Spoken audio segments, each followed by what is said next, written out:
Jessie and her friend Kayla were at home watching a horror movie when they started talking about the local legend, Slender Man. Jessie was saying, Slender Man is real. He isn't just a made-up character. Kayla said, do you really expect me to believe you that a 10-foot tin man is real and you have seen him? Why didn't you take a photo of him with your phone then? Jessie was getting annoyed and gave Kayla an angry look and said, okay, you don't believe me? Well, I can take you to the woods tomorrow to meet a friend of mine which will prove Slender Man is real. Kayla replied, okay, you're on. The next night Jessie and Kayla went out to the woods. They were walking down the woods when they saw a box with first clue written on it. Jessie asked Kayla to see what was inside. Kayla said, I suppose you think I'm afraid to open it. Then she opened it and retrieved a map where to go, looking for the next clue. As they walked about 10 minutes deep into the woods, they came across the next clue, which was another box. Kayla opened it again, and there was a map which apparently would lead them to the proof of Slender Man. As they walked towards where the map led them, there was a very high tree with a box hanging from it, saying proof. Kaylee said to Jessie, there's no way I'm climbing that tree.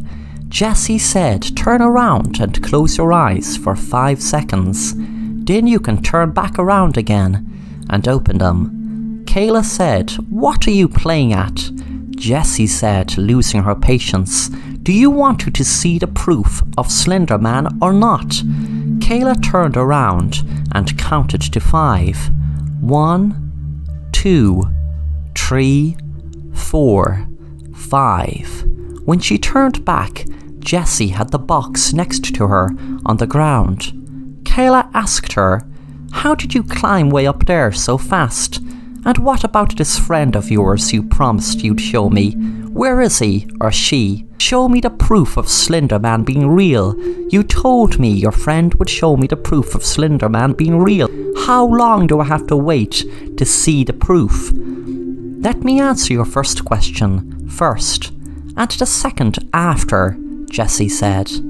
First, I didn't climb the tree, and the answer to your second question is, my friend is over there, and he is the one who picked the box from the tree.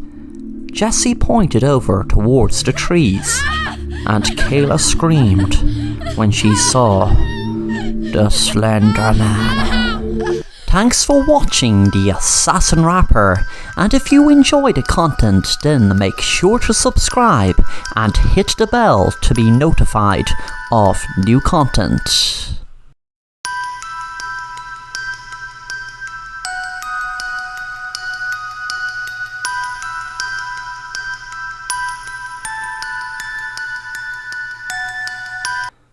We stopped checking for monsters under our bed once we realized they were inside us. Don't turn the lights off, please, Mommy, he said timidly, fear resonating in his voice. His mother laughed lovingly and assured him the nightlight would provide sufficient lighting from whatever he feared would come forth from the darkness once she had left. Okay, but please check in my closet before you go, he asked of his mother meekly. She decided to humour him and did as he asked. Once satisfied nothing was in there, he seemed a little more at ease, his young head against the soft pillow. She passed by his bed and kissed his forehead lovingly. Good night, my sweet boy, she whispered as she stood upright. I love you, Mommy, he chimed in as she left. Just before she shut the door, I love you too, Aaron, she said with a smile on her face as the door sealed them in from the rest of the house. Once she had left, the room immediately became tenfold scarier. The pale nightlight, rather than being reassuring, cast an eerie glow across the room. prompting shadows to dance in the darkness to some unheard tune. Aaron lay in bed, gripping the covers tightly at his chin. His mother had left the closet door ajar. If he but even closed his eyes with it unclosed, he would be vulnerable to whatever he was sure resided in there. Once the lights were off, he had to close it if he hoped to get any sleep. He looked around the room for some sort of defense against the creatures that might attack him once he tried to disrupt their plan of escaping. His eyes happened upon the baseball bat propped up against the wall near the door. He scrambled out of bed, disrupting the dance of the shadows as his colossal shadow flickered across the room as he passed through the pale glow of the light on his way to his weapon. Holding the bat in trembling hands, he scanned the room for any possible assailants. Aaron had broke out into a cold sweat. He could feel the shirt of his pajamas sticking tightly to his torso as his brow accumulated sweat. He wondered if the monsters could smell fear. If they could, he was in for it. He probably reeked of fear. And sweat, of course. He held the bat tight and took a step forward. He was going to shut the closet door. Each step felt as though he was wearing lead boots. It was almost painful walking towards what very might be your death. Dead man walking, as they would say. The shadows had begun to dance again. Perhaps it was a dance of death. Aaron began to wonder what the monster would do to him if the bat could not protect him. He could almost see it slowly stretching out to its full size, towering above him, picking him up and bringing him closer to it. Its horribly scarred face, full of blisters and warts, pouring out a gooey slime. The dead look in its eyes and row upon row of razor-sharp teeth. Would it bite his head clean off, or simply devour him whole? Aaron came back to reality, as he was now at the closet door. He turned back to check the room, once more to see if perhaps one of them had found a way around him. There was nothing. Thankfully he could see his room almost perfectly. His creased sheet lay half on the floor, half on the bed. Probably from when he had scrambled out of it. The various toys scattered around the room seemed to have gathered to bear witness to the grand event that was about to unfold. The curtains rustled lightly.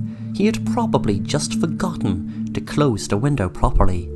Aaron took a deep breath and decided he would face the monster rather than simply shutting the closet door.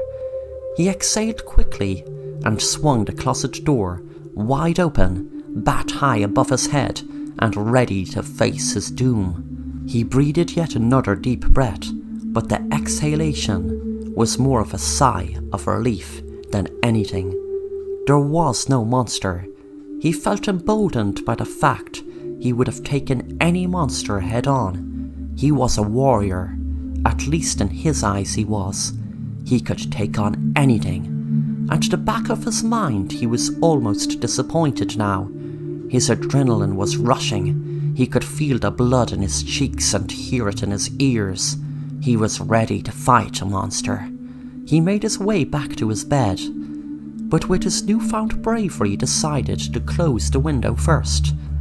Usually Aaron would be too scared to open the curtain in the dark out of fear of what would be behind the curtain, or worse yet, what might be looking in on him from the outside.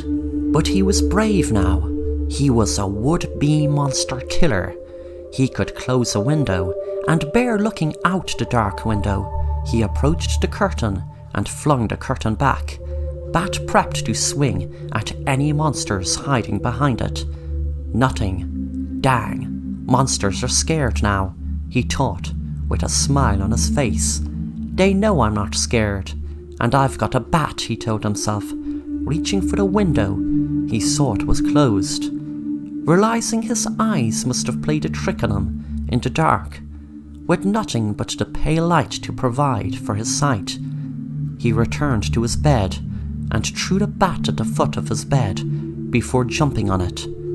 The adrenaline had washed over him, and he now felt ready for bed, confident in the fact that there were no monsters, as well as the fact he had conquered his fear by means of facing that which could have possibly been lurking in the closet.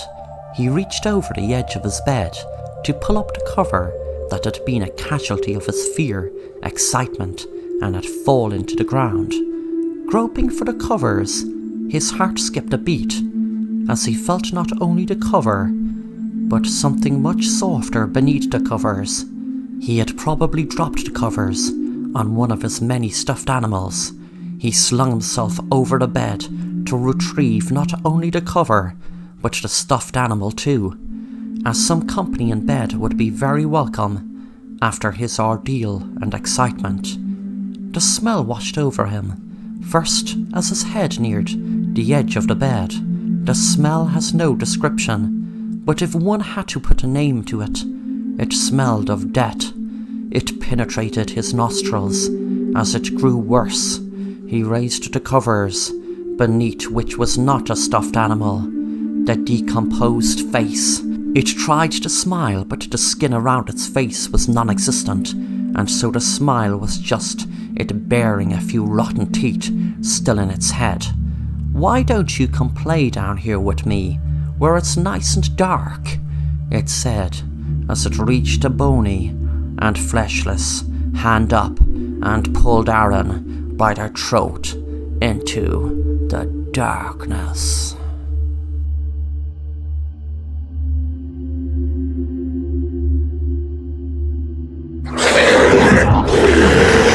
Thanks for watching The Assassin Rapper, and if you enjoy the content, then make sure to subscribe and hit the bell to be notified of new content.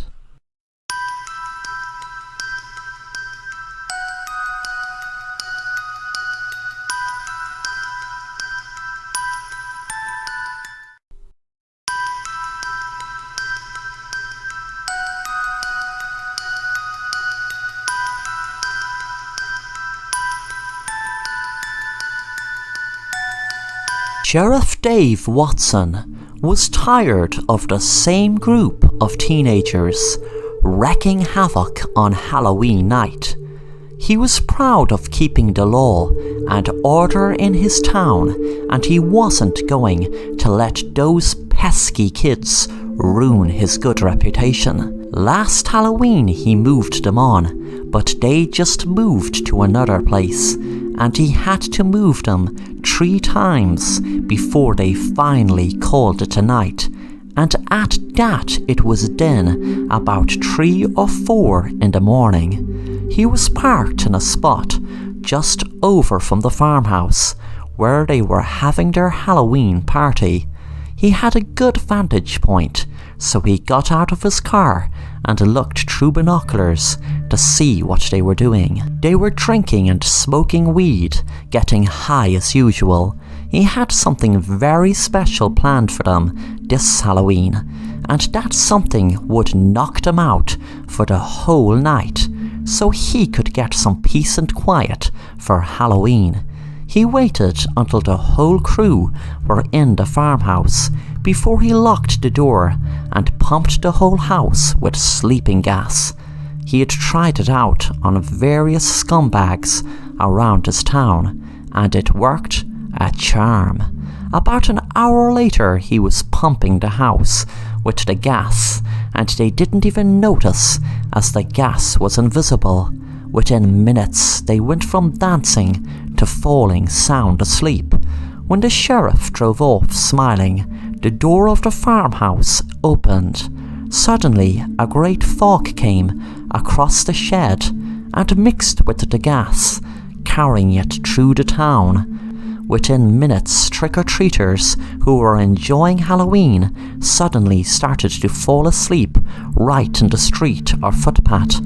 Dave passed one couple who were lying down on the ground, saying to himself they drank too much, not knowing it was the gas being carried by the fog. Suddenly Dave noticed it getting very foggy, so foggy he could barely see. Then suddenly he felt drowsy and fell asleep at the wheel as the police car veered off a cliff, falling hundreds of feet below and blowing up, with Dave burning inside. Thanks for watching The Assassin Rapper, and if you enjoy the content, then make sure to subscribe and hit the bell to be notified of new content.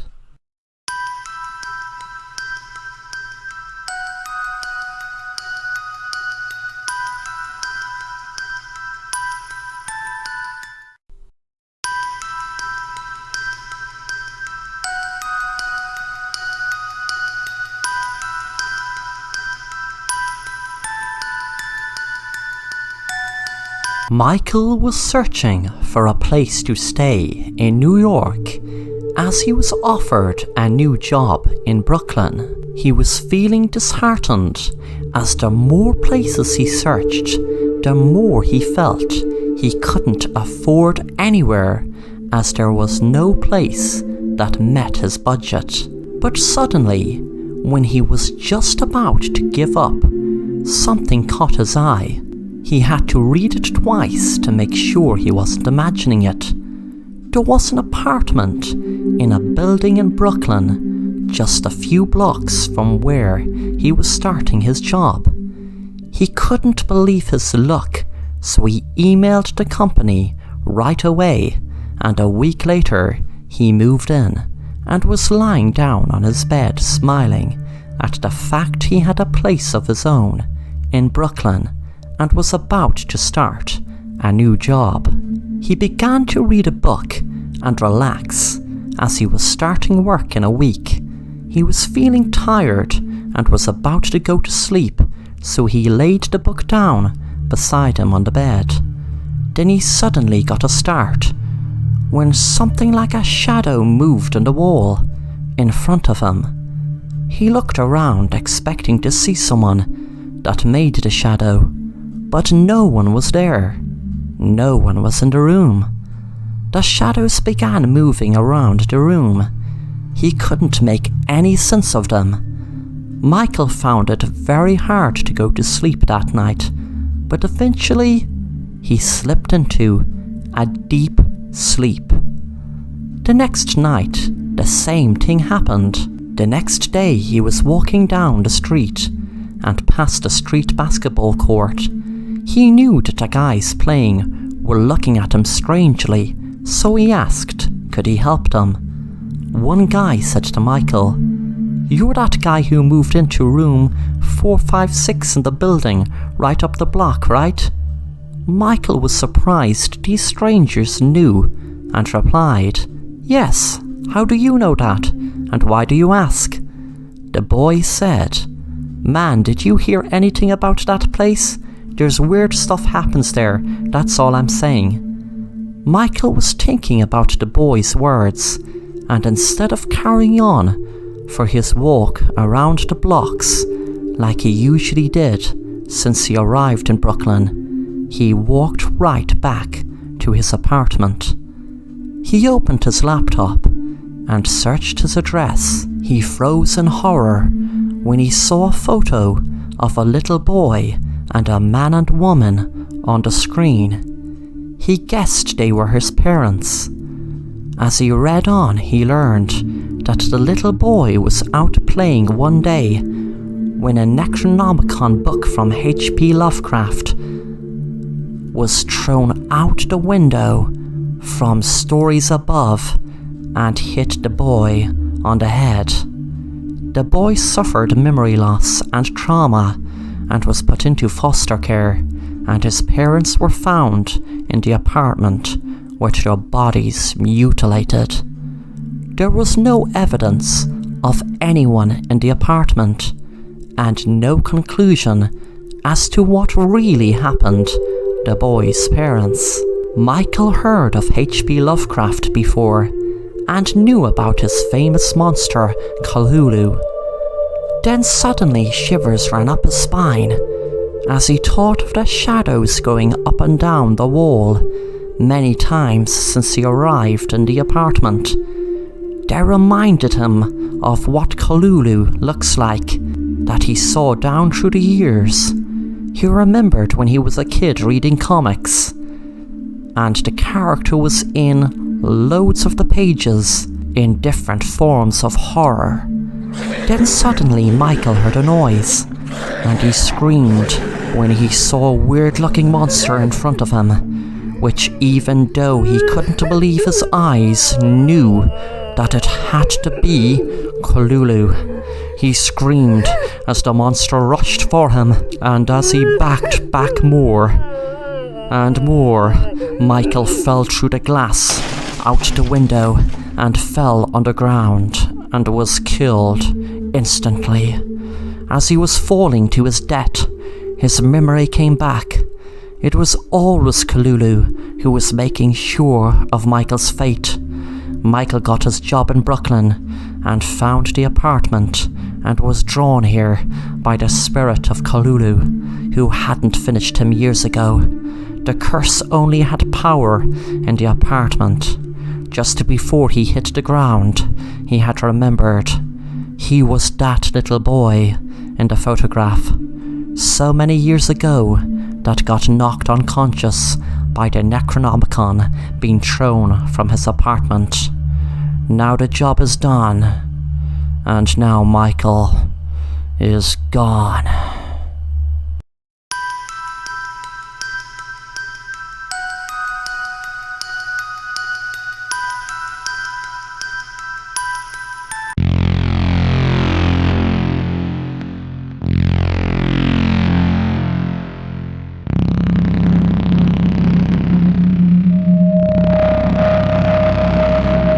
Tom was a very skilled hacker and could hack almost anything. He hacked various government organizations, and the thrill was huge, but he wanted to go on to the next level. He used to work his way around the dark web like he owned the place, but what really made him stand up and take notice is the internet rumor of there being a Marianas Web. The Marianas Web got its name from the Mariana Trench, which is the deepest part of the ocean. There was meant to be all sorts of huge secrets revealed in that deepest part of the dark web. He knew the difference between the deep and dark web. The deep web was mostly medical records and police records, etc., and the dark web was where all the bad stuff goes on, like hiring serial killers and human experiments against a person's will, etc. But in the Marianas Web, he heard the world's most top secrets are revealed, like the Vatican archives and the secret location of Atlantis. As exciting as all that sounded to him, it was a bigger and deeper agenda he had than access those secrets. He just had to know if it was real. He heard the rumour and didn't take much notice of it until one night he was eavesdropping on his dad and heard him speaking about an artificial intelligence that no one can tap into because there is a certain algorithm needed and it is impossible to find without a quantum computer. The thing is, his dad works in the government and he knows there is a quantum computer in the building. He just needs to find a way in. Through intensive research how to hack the building's security system, he found a way in. And once he was near the quantum computer, he knew he had a very limited time. He was disappointed that nothing was happening, just the usual dark web, until the screen went black, then green, and an angry-looking emoji popped up with writing, "Marianas Web, AI system accessed." He smiled with excitement and wondered what would he try to find using the AI and the algorithm. The secret location of Atlantis, the Vatican secrets. It all seemed exciting now that he knew that he was in the AI system. His face dropped when he saw what was on the screen. It said, "World War III activated. Earth will be destroyed in 10 seconds. Then the countdown began.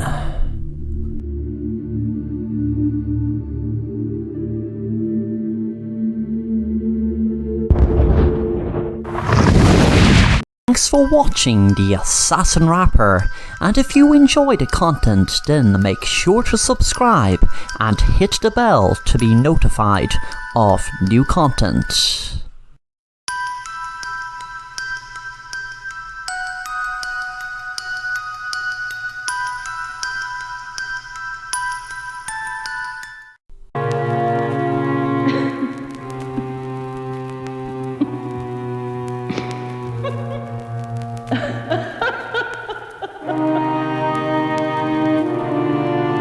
Alice was very tired of being bullied in school.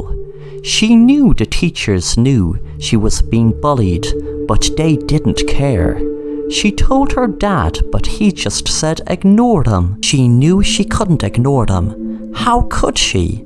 She used to cry herself to sleep every night, praying and wishing and hoping they would just leave her alone. One day she went for a walk in the woods to try to forget about everything that was happening. She got a fright when she happened to walk right into her bullies.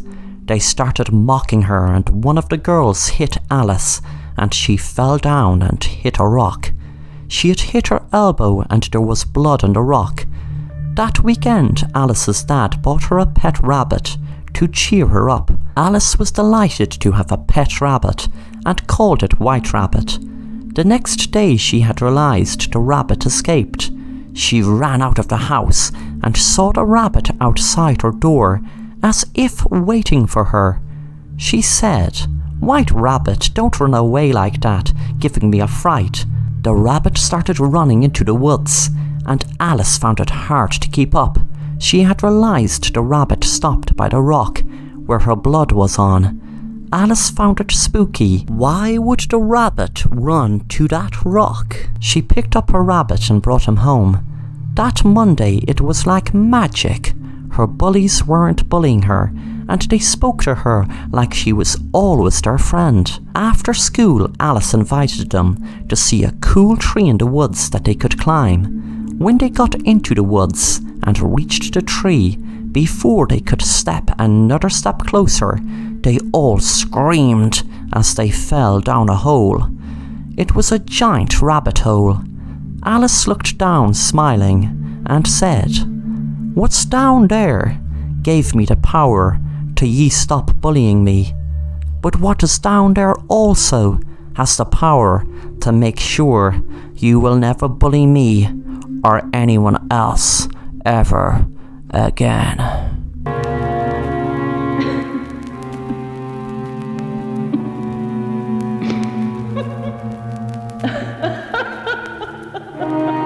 Thanks for watching The Assassin Rapper, and if you enjoy the content, then make sure to subscribe and hit the bell to be notified of new content.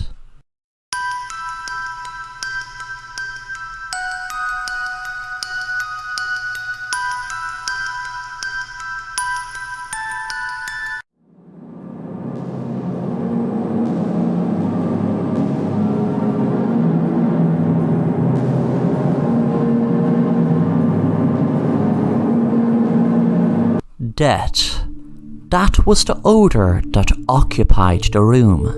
The pungent smell of vomit and sweat was evident, but the stench of rotting, dead flesh was predominant.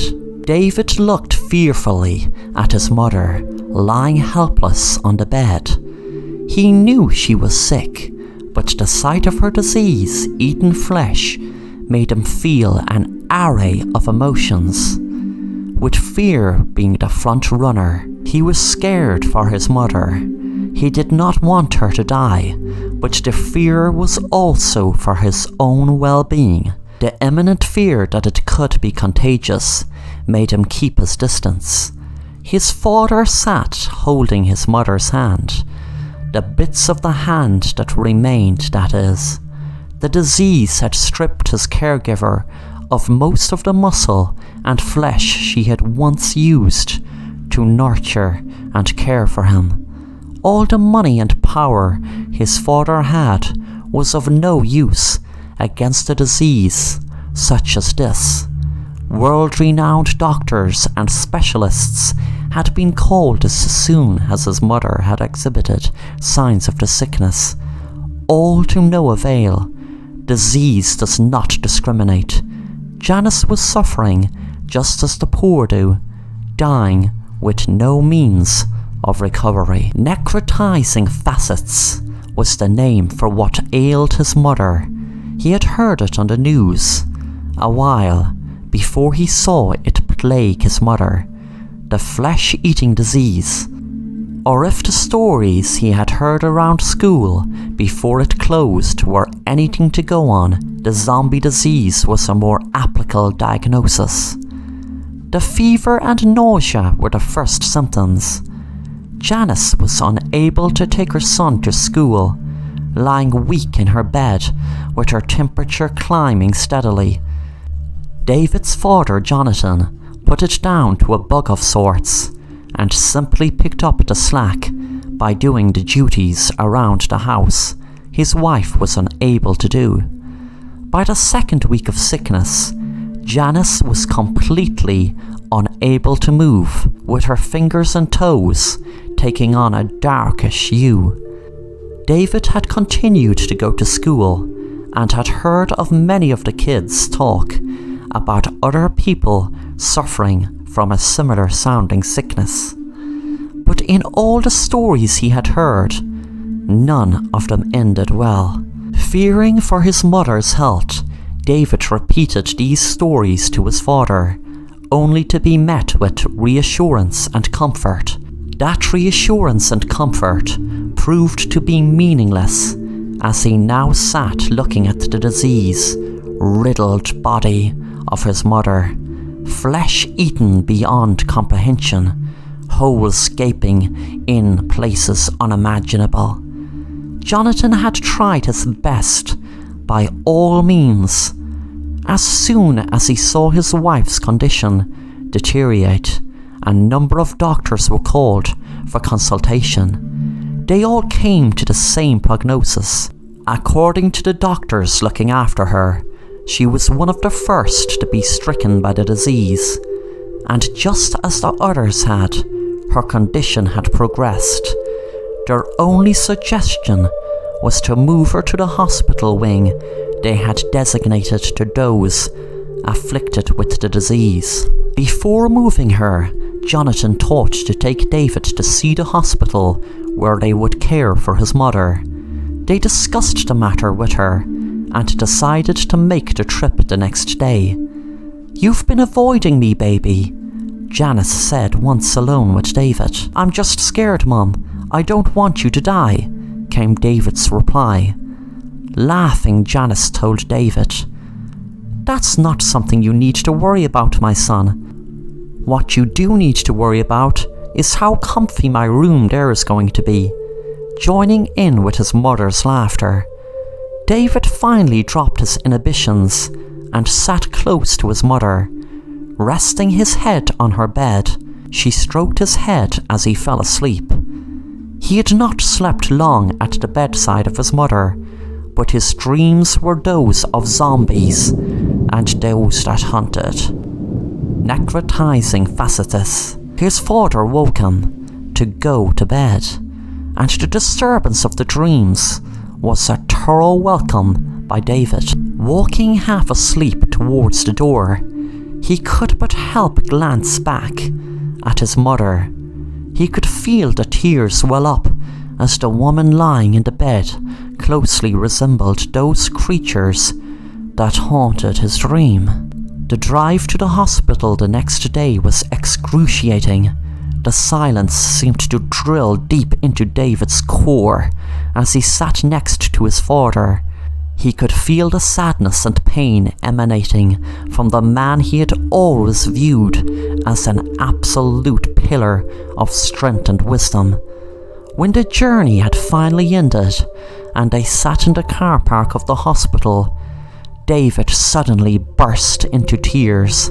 The stark reality of the possibility of losing his mother had hit him like a freightliner, moving at remarkable speeds.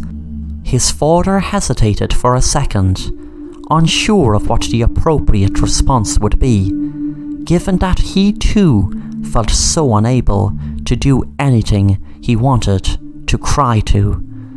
He held his son. The two embraced tightly and said nothing. No words could have helped either feel better. The dark clouds drifting in the sky outside them closely resembled the way both of them felt inside, cold and lost.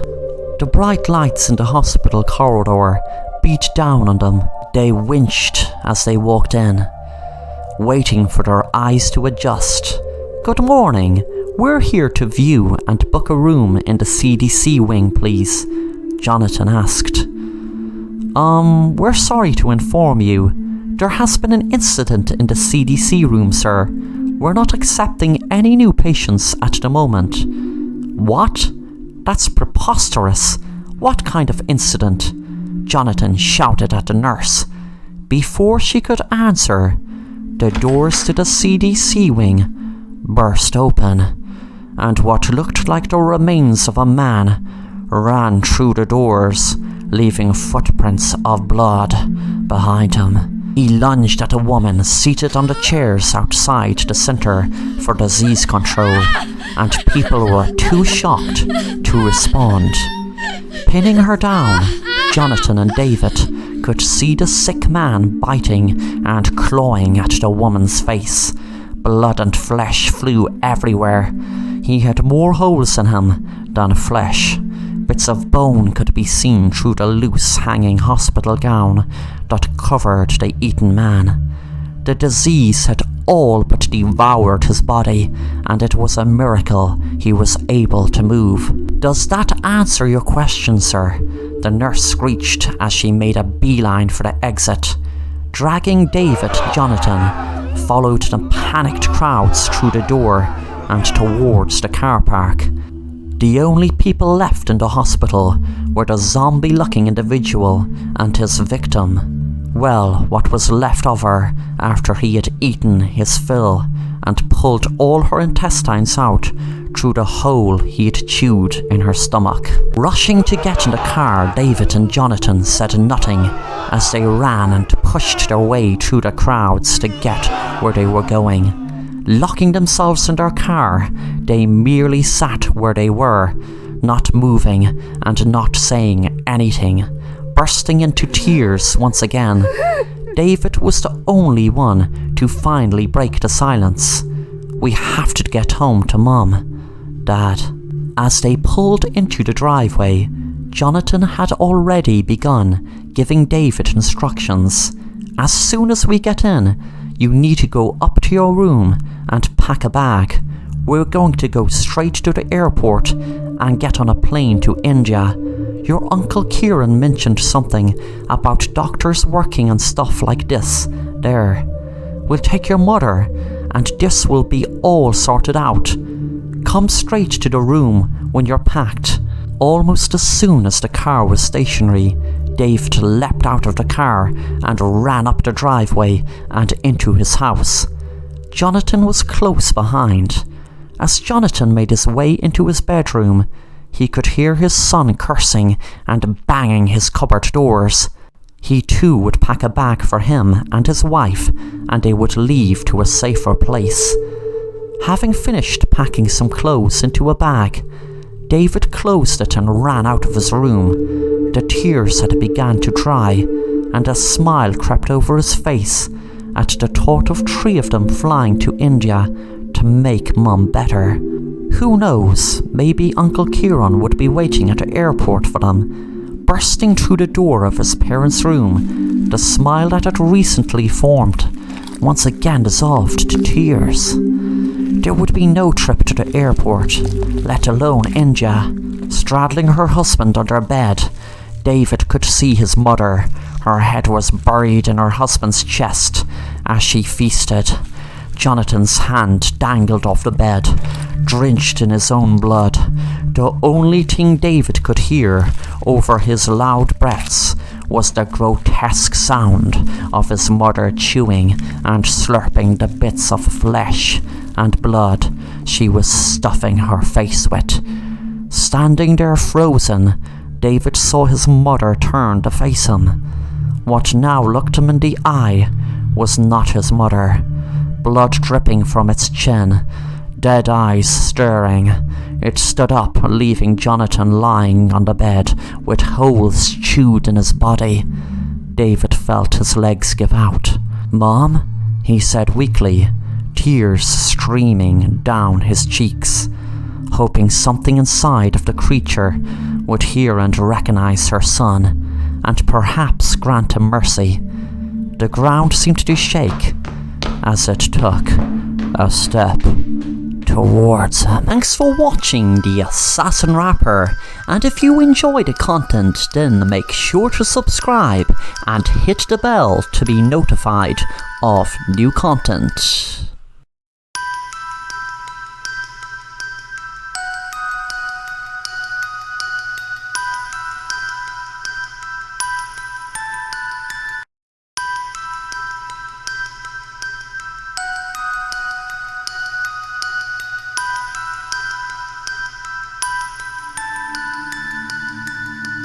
Tony was lying on the operating table after being in a near-fatal accident. The doctors were performing an emergency operation on him, and they knew that he was dying, but they kept trying to save him. God knows enough people died in this hospital lately, a doctor said. Tony could hear them speaking. Suddenly he heard one of the nurses say, "We have lost all vital signs." He then found himself falling in through a tunnel, and he remembered hearing about a dark tunnel and a light people see just before they die. He then was looking down at the operation table from floating above. He wondered, was this an out-of-body experience? Was he dead? He must be, if there were no vital signs. Then suddenly he heard a nurse speaking to him. "Don't give up. It's not your time to go. Keep fighting. Keep fighting. Don't give up whatever you do. Keep fighting." The nurse had a strong Irish accent. She continued to speak. "Tony, you have so much more to do in this world. Don't give up. Come back. Don't leave. Your time to go is not now." Suddenly, Tony wasn't floating over the bed anymore, but he was back in his body and could hear a doctor say, "Wow, that was something else. He was almost gone for 10 whole minutes." A nurse said, "Vital signs are stable." Tony smiled, and a few minutes later, he was speaking to the nurse. But he realized it wasn't the nurse that saved him by asking him to not give up. The nurse said, "You gave us all a fright, Tony, but what just happened was nothing short of a miracle. You were dead for 10 whole minutes." Tony said, "Could I please thank the nurse with the Irish accent, please? She kept telling me don't give up, and that is what made me pull back from crossing over." The doctor said, "Tony, there is no one here with an Irish accent." "Well, luckily we don't have the nurse with that accent around her anymore." Tony asked, "Why? What's wrong with her?" The nurse said, "The only nurse around here with an accent from Ireland was this crazy woman. She murdered 14 of our patients, and when she was found out, she shot herself in the head. Just before she did shoot herself, she started rambling on about she would make sure we all pay for getting her caught." Suddenly the woman froze, and the doctors, when the nurse with the accent from Ireland appeared and said, "I made my penance after I killed those patients, and I proved it by bringing this patient back to life. But as for the doctors and nurses, who were the reason I was caught experimenting with murder, well, that's a different story. Within 2 minutes, everyone in the room were killed besides Tony. Soon after, the police were called, and Tony was arrested for multiple homicide of the nurses and doctors that were killed by the ghost of the nurse who saved him. Thanks for watching The Assassin Rapper, and if you enjoy the content, then make sure to subscribe and hit the bell to be notified of new content.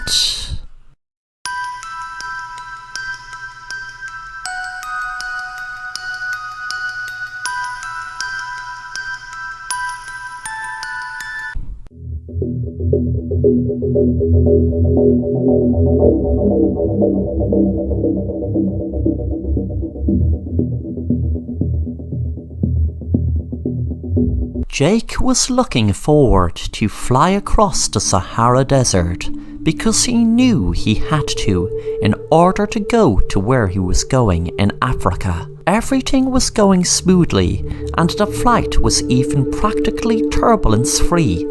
He sat back and read a book, enjoying the flight. When the plane reached the Sahara Desert, he admired the view out of the window, which was beautiful. It was a dream come true for him, as he always was interested in deserts growing up.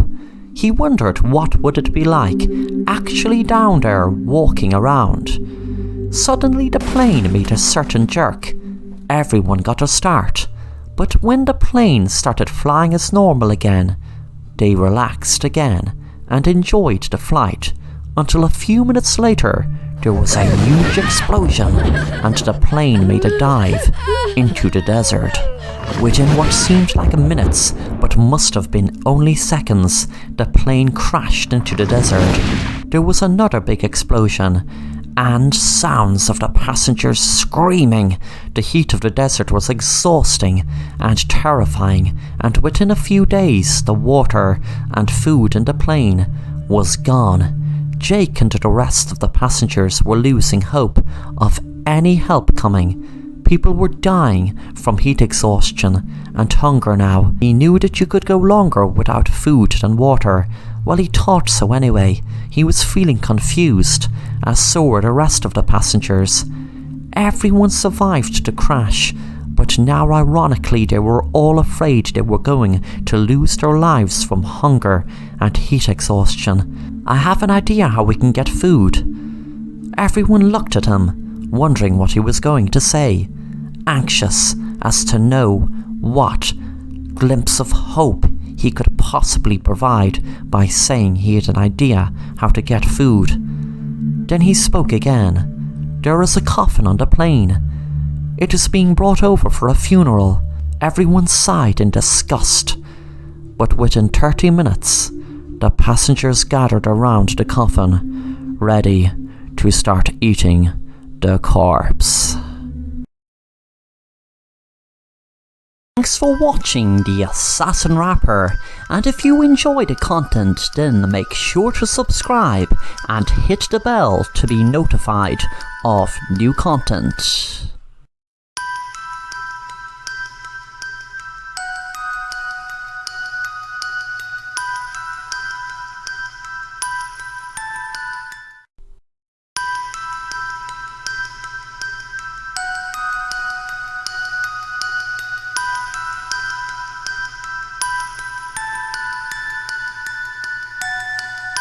Jane was knitting in her living room. She was very happy knitting, as always, because it always relaxed her and took away a lot of stress if she was feeling stressed. Suddenly, she spotted something out of the corner of her eye. There was a woman who seemed to be exhausted, resting up against her wall outside. She looked out the window, and the woman didn't seem to see her. Jane felt very sorry for the woman, and wondered was she in a weakness. So she went outside and asked her would she like to come into her house for a cup of tea. A few minutes later, the woman sat down at Jane's table, and Jane brought her a cup of tea. The woman said, "Thanks very much. You did your good deed for the day." She drank her tea. Then Jane nearly fainted with shock when the woman took out a gun and pointed it at Jane. The woman said, "Okay, I know you have lots of money in this house and jewellery, so hand it over or I'm going to shoot you." Suddenly the woman felt kind of dizzy. The gun lowered against her will and then fell to the ground. A few minutes later the woman came around. She must have fell asleep. Jane was standing in front of her smiling. It had then hit her that her tea had been drugged. The woman was tied to a chair and gagged, while Jane smiled at her and said, "You see, I actually thought you were tired. I thought you were in a weakness, and I would have still tortured you. But now that I know you were trying to rob me, well, that brings the torture to another level." Jane took out a drill and smiled, then drilled into the woman's knees as tears were rolling down her cheeks. Thanks for watching The Assassin Rapper, and if you enjoy the content then make sure to subscribe and hit the bell to be notified of new content.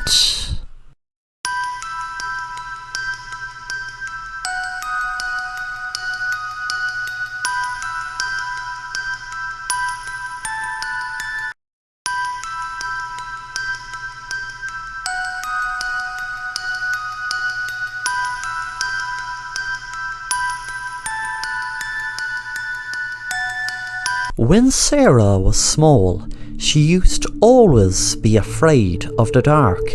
She hated the dark even more now, and she hated her own shadow. It started when she was 7 years old. Her and her twin sister were in their room, and they borrowed a horror book from their mom. Sarah was spooking her twin sister Katie out by pretending there was shadows going to get her, and they were on the wall. Sarah realized that she could make shadows on the wall and spooked Katie out every time she turned around.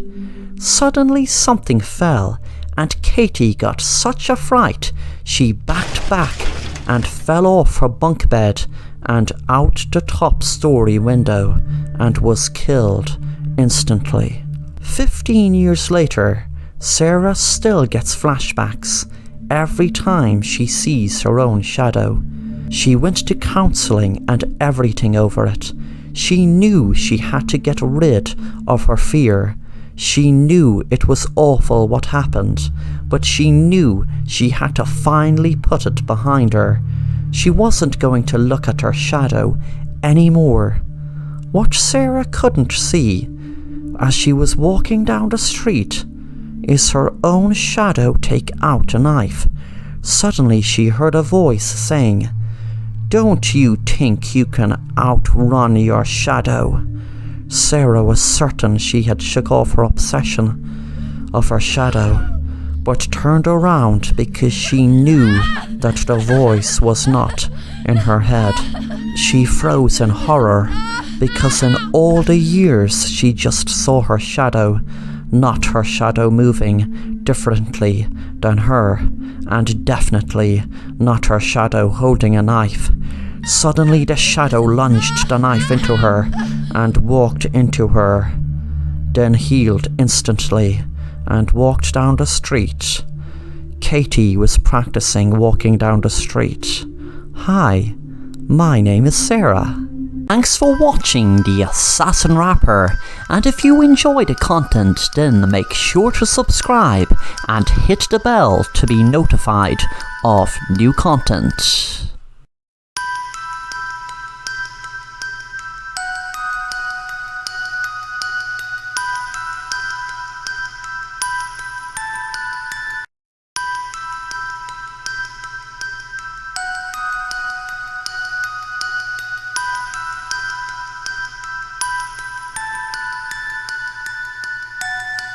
Stephanie had schizophrenia and could see things that weren't really there.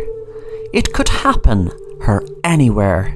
She really believed the things she saw were real. which was when she first saw and heard a baby cry next door. She wondered, was she just imagining things? But what really made her paranoid was last week she saw her next door neighbour, Sarah, look around when she came out of her car to see was anyone looking, and she was holding a baby. She knew what she saw, but even though she saw that, she first thought maybe she had imagined the whole thing until she heard the baby cry a few more nights. She told her parents, but they didn't want to know. Her dad just told her that she was imagining it all, and if she went to the police about her next door neighbour kidnapping a baby, then she would be put away. They would say that her hallucinations are causing other people harm and could cause herself harm. Stephanie didn't know what to do, but she knew what she saw and knew it wasn't just one of her imaginations. She said to her mom, "Mom, we need to call the police and get them to go to that woman's house because she definitely is hiding a baby in there. You know she told us many times she is living alone, and why would she say that if she had a baby? Plus, if she is babysitting a baby and if it's all legit, then the police will know and she won't get into trouble, but we can't just keep quiet and do nothing." Stephanie's mom Greta said, "Sweetie, you have seen so many different monsters and demons and whatever else that aren't there. This is just another one of those." Stephanie said, "Please Mom, just go over and ask the lady is there a baby with her and who does it belong to." Her mom sighed and told her to get some sleep. The next day, Stephanie came into her kitchen for her breakfast and said to her dad, "Where's Mom?" Her dad said, "I tried to stop her. She's actually gone over to our neighbour's house confronting her about your wild accusations that obviously are not true." Stephanie ran out the door before he could say anything else. She ran over to her neighbour's house and broke a window, then climbed in. When she was in the room, her mom was standing next to her neighbour, who was pointing a gun at her, and she turned to look at Stephanie and said, Well, look who has joined the party. Your mom here asked me whose baby I had in my house. Well, it's your damn father's baby. He decided to knock me up and didn't tell me keep the baby quiet because people will only start talking. Now I can't have anything come between me and your dad. You see, he loves me way more than you and your mom." Suddenly Stephanie's mom ran and tried to grab the gun out of the woman's hand, and then the gun went off. They both looked at the door to see it was her dad who was just entering the room. He fell down on the ground as the bullet hit him. He looked up at his wife and said, before dying, "What? Why?" Stephanie's mom still had the gun in her hand and shot the woman who was running at her with a knife. Stephanie said, "Mom, tell the police it was me. I have schizophrenia. They will let me off." Stephanie's mom said, "No, I did this. I will tell the truth." A few minutes later the police arrived and a police officer said, "Police, is there anyone else in the house?" Stephanie said, "That woman tried to kill us and she shot my dad." The police officer looked at Stephanie's mom and said, "I'm afraid you have to come to the police station with me."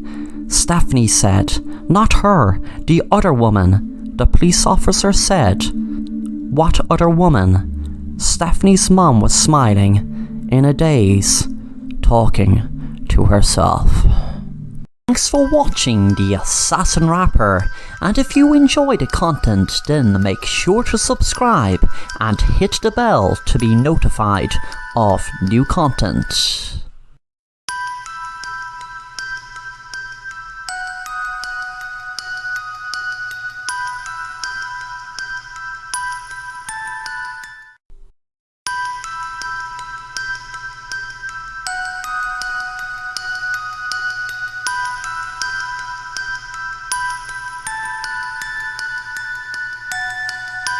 Susie and Jane were twins and living in LA. Susie was very busy with her YouTube channel, where she spoke about different wellness tips and makeup tutorials.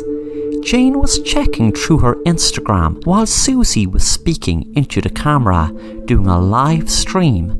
She said, "Hello guys, welcome to my live stream, and today I'm going to be giving ye great wellness tips on how to relax and get a better night's sleep.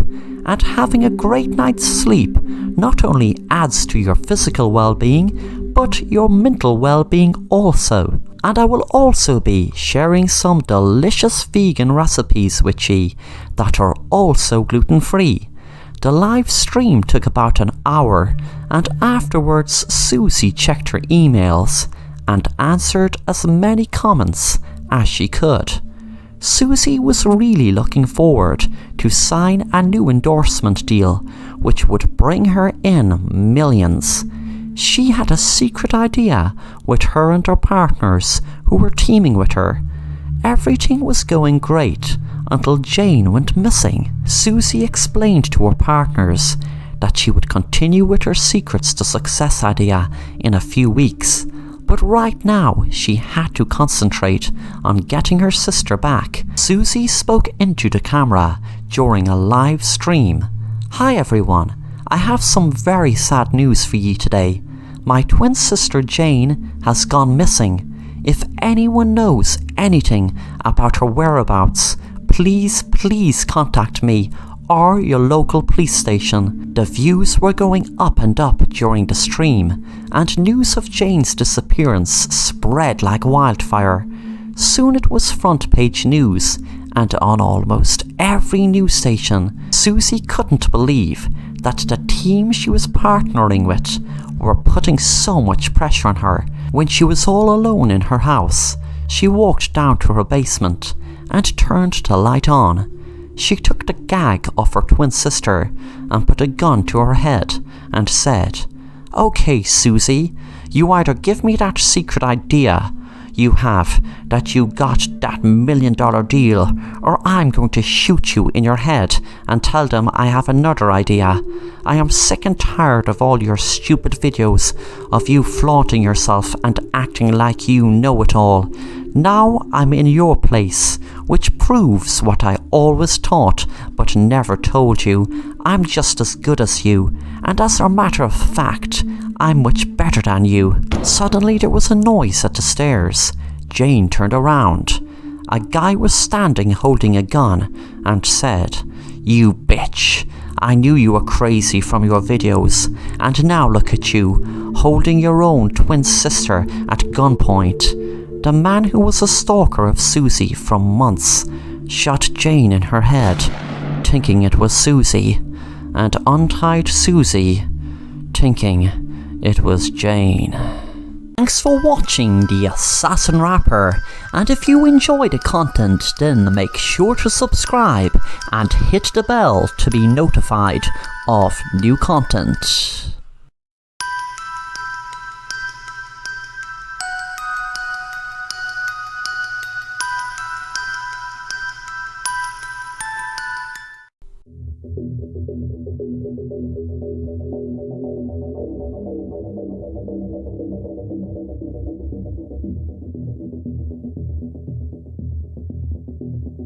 Hi, this is Kate Valentine. I'm responding about the request you put on the police auction materials. I bought a few kids' books from that auction, actually a whole crate of them. At the time, I didn't look at them, I just put them on the bargain shelf in order of the author's names. I had never heard of the author or the book title, so I gave them all orange stickers, which meant 50 cents each.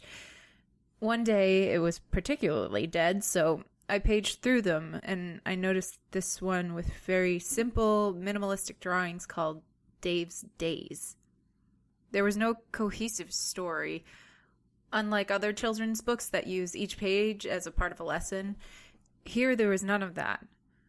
One page was the Dave character sitting at a kitchen table with a mug in front of him. He was the kind of stick figure you see on bathroom doors. Dave's kitchen was written in block letters above him. The whole book was like that. Just Dave, sitting alone in one setting or another, the park, the library. I put the book away and looked through the others and found another one in the Dave series. This one was called Dave and His Friends. The cover was Dave outside his house, like the first, but next to him stood a little girl with a blonde ponytail. 2 boys and a girl, all brown-haired with freckles, looked out from the window inside the house. This book was all about Dave and these kids doing things together and going places like to the park and getting ice cream. Every time Dave did something nice for them, they'd say, "Dave is my friend." But since no one has a mouth and therefore no one is smiling, it only makes the whole thing odd, like when you read a happy text message without an exclamation mark. I put the book away. Later that night, I decided to Google the titles of the books. When I got nothing, I just Googled the things in the book, and eventually I Googled the phrase, "Dave is my friend." An article came up. It was about a girl named Jennifer Holland who had gone missing sometime earlier, and about how her parents hadn't given up hope. It also alluded to police being suspicious of them, as the circumstances of her disappearance were strange. They said they woke up to find their front door open and Jennifer gone. 2 things really struck me from the article. The first was that the last name Holland seemed significant. I couldn't remember why until I went back to the Dave books and saw that Dave lived in Hollandtown. The second thing, I'll get to that in a sec. After hours of searching for more information, I stumbled across a forum. I don't remember where, maybe on Reddit, but one subject said, "Has anyone read Dave and the Others?" It was a guy with the handle Oregon Ollie who had found an eerily similar book. The post was 2 years old. Later, I searched for Oregon Ollie, but his account was inactive. When he Googled the book, he didn't find anything either. But, like me, he started Googling everything in the book and found a news story, just like I had. 3 siblings had been found dead at Chipewyan Lake in Canada. They lay on the shore, holding hands. Their last name was Robin. They died from exposure. Mr. and Mrs. Robin woke up in the middle of the night by a cold wind the night their kids went missing. The door had been left wide open.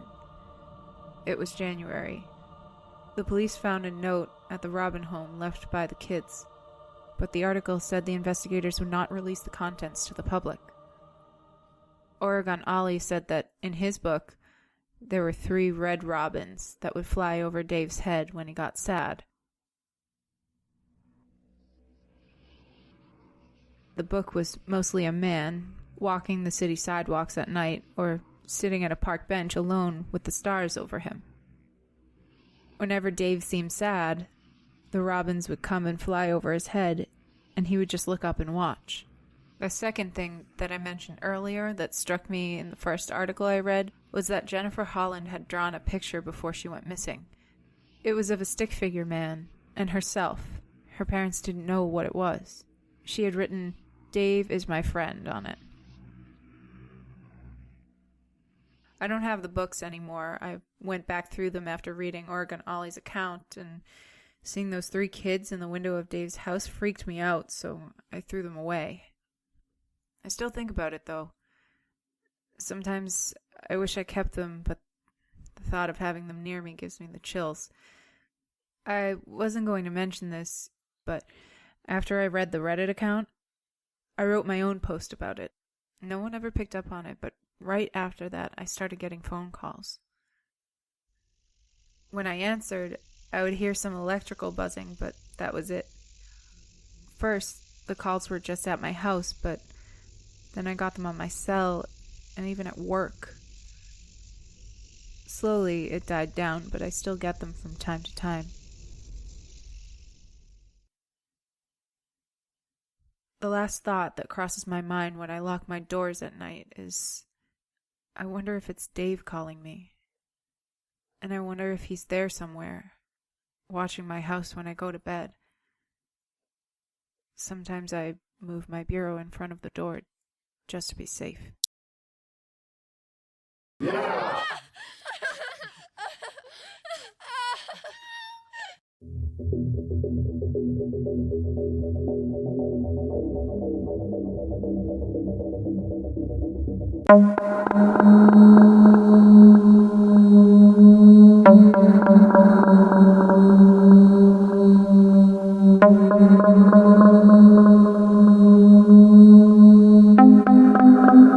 Tony was in the woods last week with a few of his friends, and they were with this guy that was new from school, who claimed to know all about black magic. Tony and his friends didn't take him seriously. The guy was called Gerald. Gerald had asked Tony did he know much about black magic, and Tony said, trying to keep a straight face, "Oh yeah, I could write a book on it." His friends knew he was being sarcastic.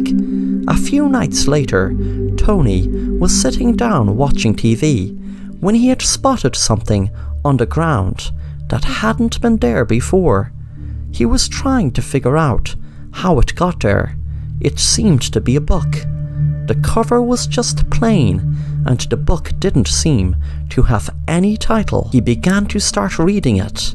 He read, "I was just sitting down, relaxing, reading, when I started hearing weird sounds, but I didn't know which direction they were coming from. It just seemed like there was a weird sound in my ears. Then suddenly the lights went out for a second and came back on again." Tony felt a shiver run up his spine as the lights in his living room had just gone out the second he had read that the light had gone out, and then the light came back on again, just like written in the book. He began to read on. He read, "I was wondering what was happening. I felt weird, but I didn't know why. I couldn't explain what was happening. Then suddenly a light entered the room." Tony was freaking out at this stage, as there was a light entered the room after he read about it happening in the book. He had decided to just shut the book and forget about it, but his curiosity was getting the better of him, so he read on. He regretted reading it as soon as he read the sentence, "Gerald walked into my room and went to attack me." Tony knew martial arts, so was ready for him and threw him over his shoulder. Gerald hit his head off an ornament and blood poured from him. Tony knew he had killed him.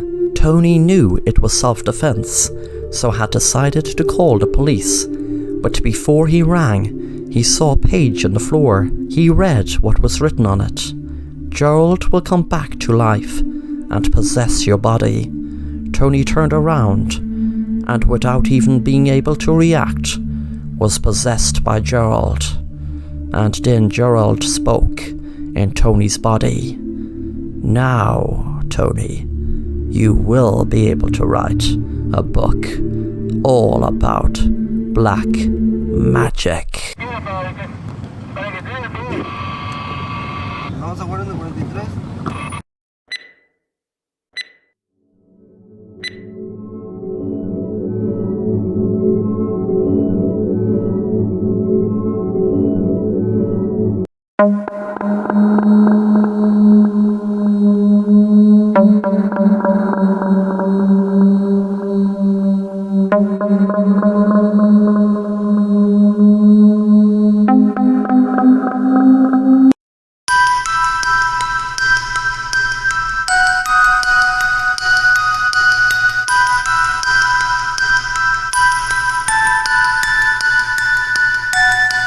Hello, My name is Martin. It was a sunny day in June. Me and my friends were visiting a local park where there was a very big house and a beautiful garden. The house was open up for visitors to look around, and there was a shop and even a restaurant. I am a huge fan of mazes, but was never in one in real life. I just did them in books and comics or wherever I came across one. The main reason I wanted to visit this park house was because I knew there was a maze there. When me and my friends arrived at the maze, I was so excited, but I felt that excitement drain away when my friends said they weren't going in because they heard a story that one time a boy our age went in there and was never seen again. I told them that it was just a silly urban legend that wasn't true, but they were adamant they weren't going in. I could see the fear in their eyes, and I couldn't understand why. I told them, okay, if you want to spoil the party, that's okay, but I'm going in and enjoying the maze. Besides, if anyone was going missing in there, don't you think we would have heard of a lot more people going missing? I walked in and was amazed at how high the ditches were. I could feel the excitement overcome me. I felt that my friends were missing out so much, but suddenly, after a half an hour walking around there, I felt for the first time a pang of fear, and a few minutes after that, I wish I hadn't gone in. I shouted out loud to my friends, but all I could hear was the echo of my voice fill the air. I suddenly got the weirdest feeling someone was watching me. I panicked, thinking it was the boy who vanished, who my friends were telling me about. I walked around and around and around. I had enough of the maze now. I wanted to get to the exit to get out of it. Suddenly, I heard some shouting, and to my relief, I realized it was my friend Sarah. When I got out of the maze, I acted like I wasn't afraid and said, "That maze is so cool. I was walking around for hours, it seemed like, and I genuinely couldn't find my way out. They must have designed this maze so well." That night I was in my room, but that was when the weirdest thing had happened. I walked out of my room, and when I walked into, which should have been my hall, I was in my room again. I suddenly saw a door in another direction, and once again when I entered it, I was in my room. This kept happening over and over and over. I could not make any sense of it, because I could look back and see my room, and turn around and look in the door and see my room again. I was panicking, thinking of the maze, knowing what was happening to me in there is happening to me right now in my own bedroom. Suddenly I fell over something when I was going through the door. It was a book. I picked it up, and the title read, "The Maze." I opened it up and read the first page, and a shiver ran up my spine.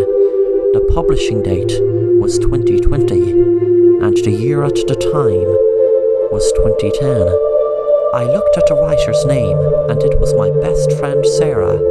Then I read, 10 years ago, my friend entered a maze that me and my friend warned him about, and he never was seen again. We had warned him of exactly the same thing happening another boy years ago, who we cannot find out who it is.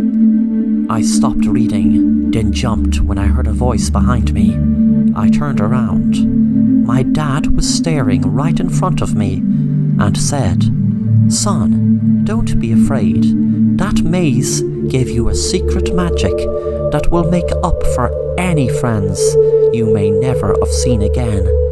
You will understand as time goes on. I know, trust me, I was that other boy that went missing."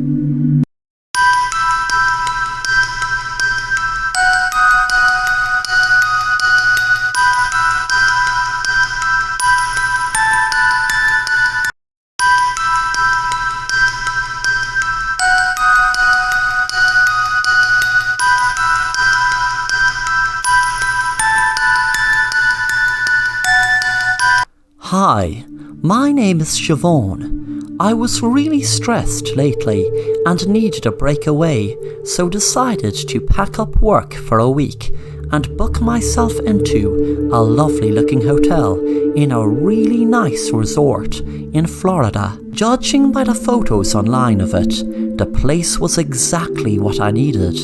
I just needed to get away from everything for a few days, so hopefully a week would do the job. When I had all my luggage packed, I got the cab to the airport and was on my way to Florida. I was so happy knowing I would spend the next week away from all the stress of everything that was going on lately. I was very confident I would feel so much better after the break.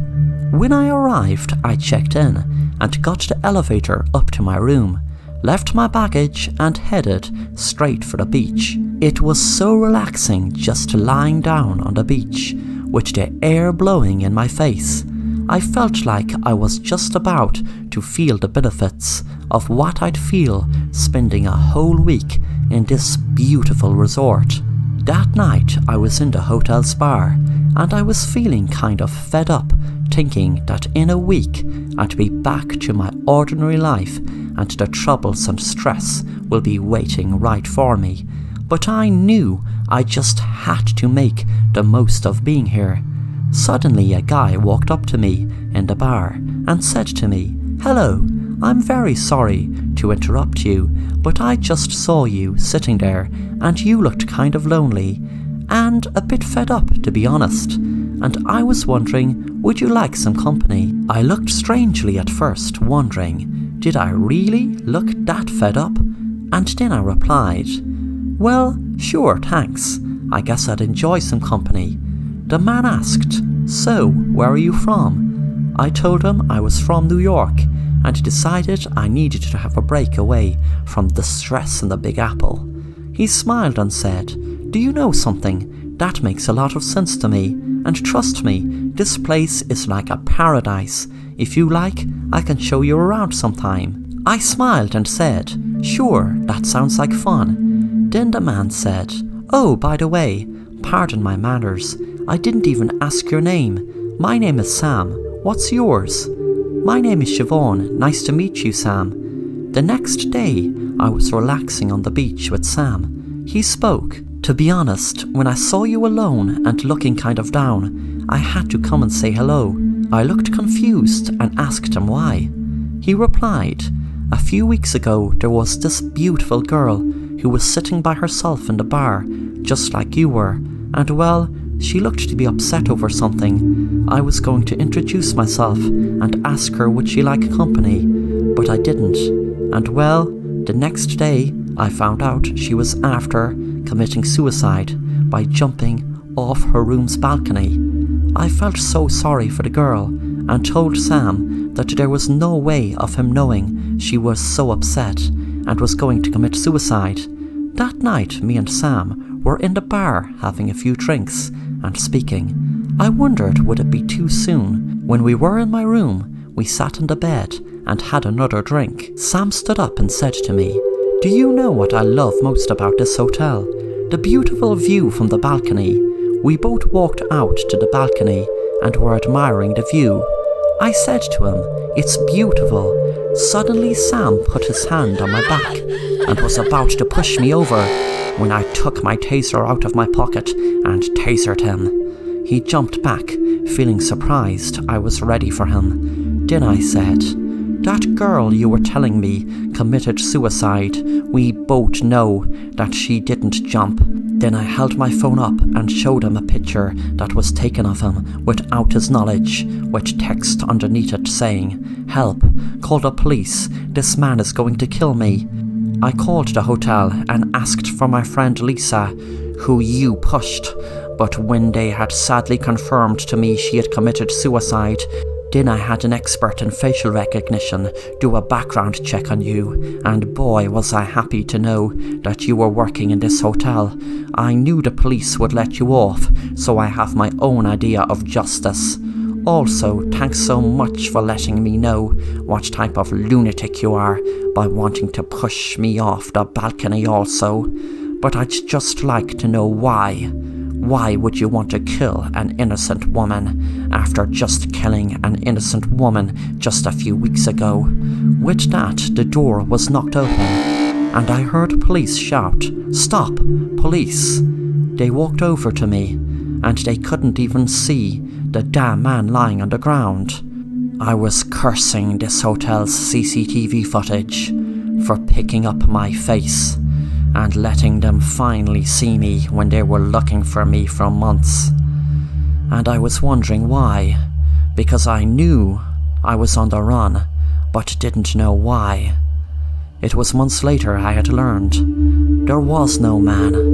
I suffer from a condition called dissociative disorder, which means I was the man, but there was never a man, and it was me who killed my friend.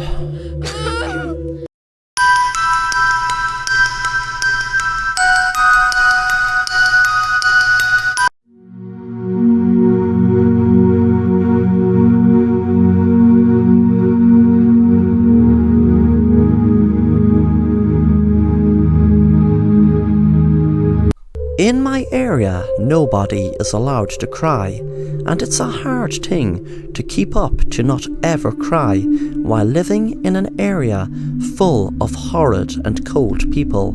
My parents are always shouting at us to never cry, and every house has a swimming pool, and we all live next to rivers and canals. When my eldest brother started crying, my parents took his eyes out so that he could never ever cry again. And when my second eldest brother started to cry, my parents took his eyes out as well, and also the rest of his face. If we were on the verge of crying, we then needed to jump into the swimming pool or to the next nearest river or canal. It's a horrible moment when you find yourself on the verge of tears because someone has done something to you or a tragic event has happened, which just makes you emotional. When I am on the verge of tears, I just jump into a swimming pool or I go and find the next nearest river or canal. I have nearly drowned many times, but at least I have never cried. This is why everyone in my area has a swimming pool and lives next to rivers or canals. You cannot cry underwater.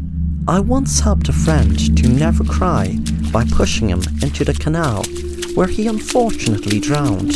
His parents understood why I did this to their son, as he was on the verge of crying, and when I kept asking him whether he was okay, it just pushed him nearer to crying. Then one day, I found a cabin in some abandoned forest, and inside this cabin, silence and privacy was present.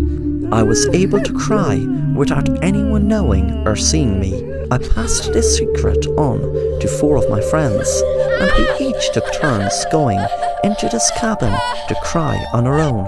It was amazing.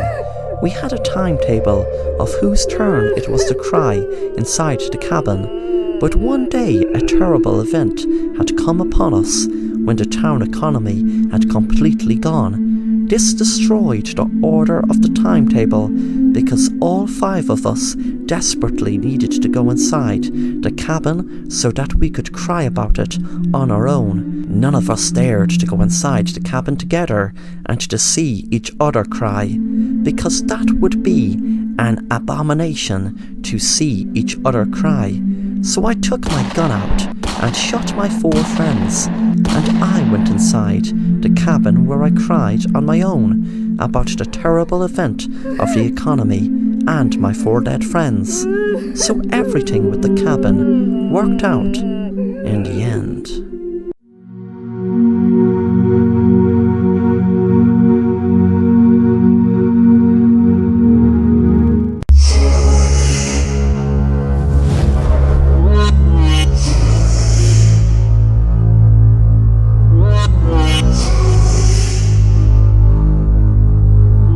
I went on the dark web because I heard a lot of cool stories about it.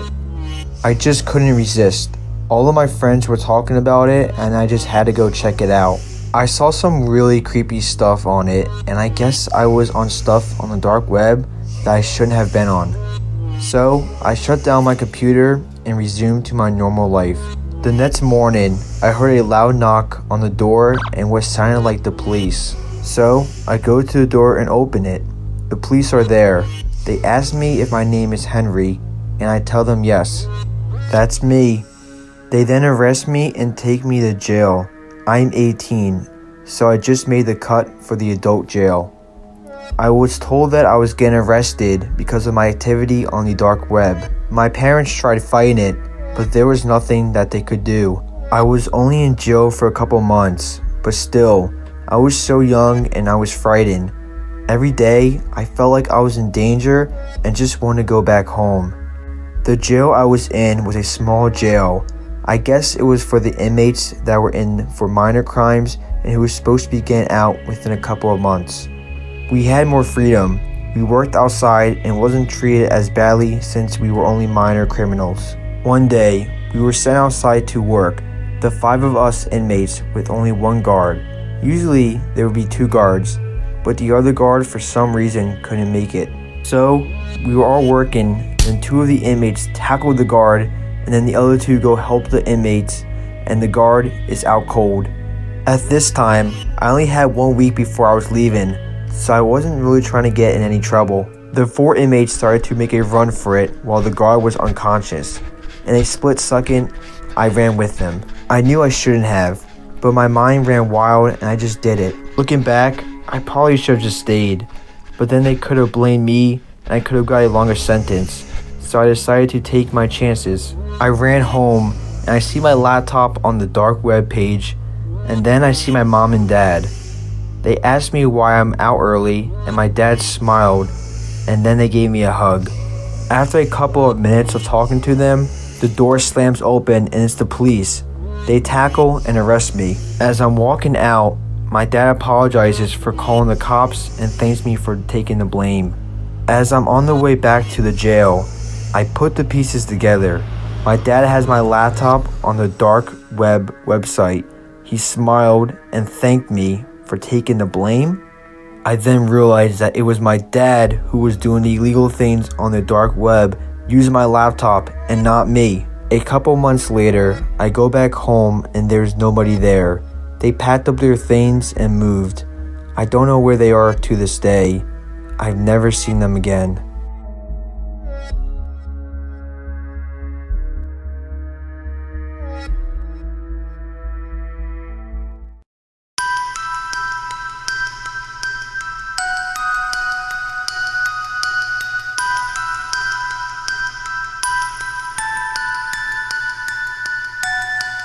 This is more of a vent post than a story. I have an unusual condition where I randomly age to any number. Some days I might be an old man, and other days I might be a baby. My parents did their best to give me the best life they could offer. I couldn't go to school all of the time because I would wake up completely old at the height of 6'2", while the night before I was just a crying baby. There are times I would wake up at the right healthy ages, from 15 to 45, and that's just my opinion. My dad would promise me to take me somewhere fun as I was a child. Then the next day I would age up to an old man again, and all I wanted to do was watch the news. I wish I could just age in order like everyone else.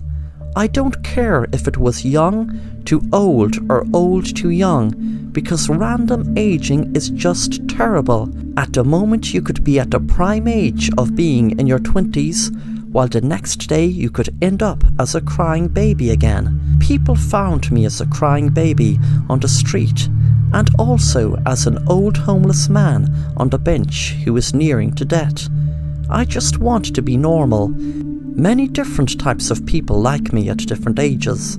Mothers or women who want to become pregnant like me as a baby, while old folk like me when I am old. and the present generation like me in the prime ages of being in my 20s, 30s and 40s. I was once kidnapped as a baby, and then the kidnapper let me go a day later, as I ended up aging to a man in my 30s. A day later I found myself in an old people's home, as I had randomly aged to an old man in my 90s. Then a day later I walked out of the old people's home as a rebellious teenager. I just want to age normally, in order where I could plan things. It's impossible to plan anything in my condition, as in one moment I could be an old man, and the next day I could go back to being a baby. There is nothing out there. If this is depressing, then I am sorry.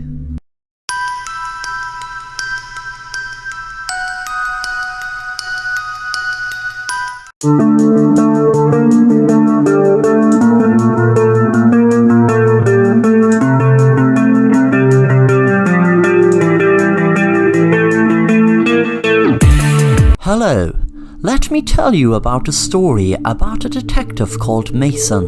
He had a brilliant idea for investigating crime scenes.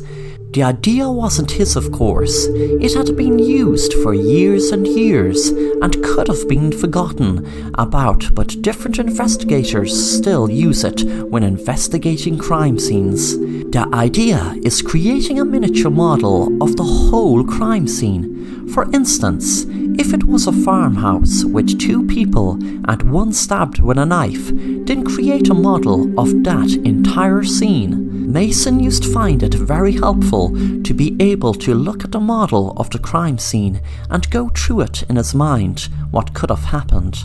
This method helped Mason solve lots of different crimes. Mason's wife Susan was a teacher in the local school and used to often worry about Mason out and about in his job, but she used to like when he was in the basement with his crime scene miniatures because she knew he was safe at home and wasn't in the way of any criminal that could harm him or worse, kill him. One day there was a murder in the school and Mason had to do a miniature of the hallway by the lockers where the murder took place. He knew that there was just lockers, a school bag and a boy that seemed to have been hit by a hammer. Mason was working hard trying to figure out what he could see in it.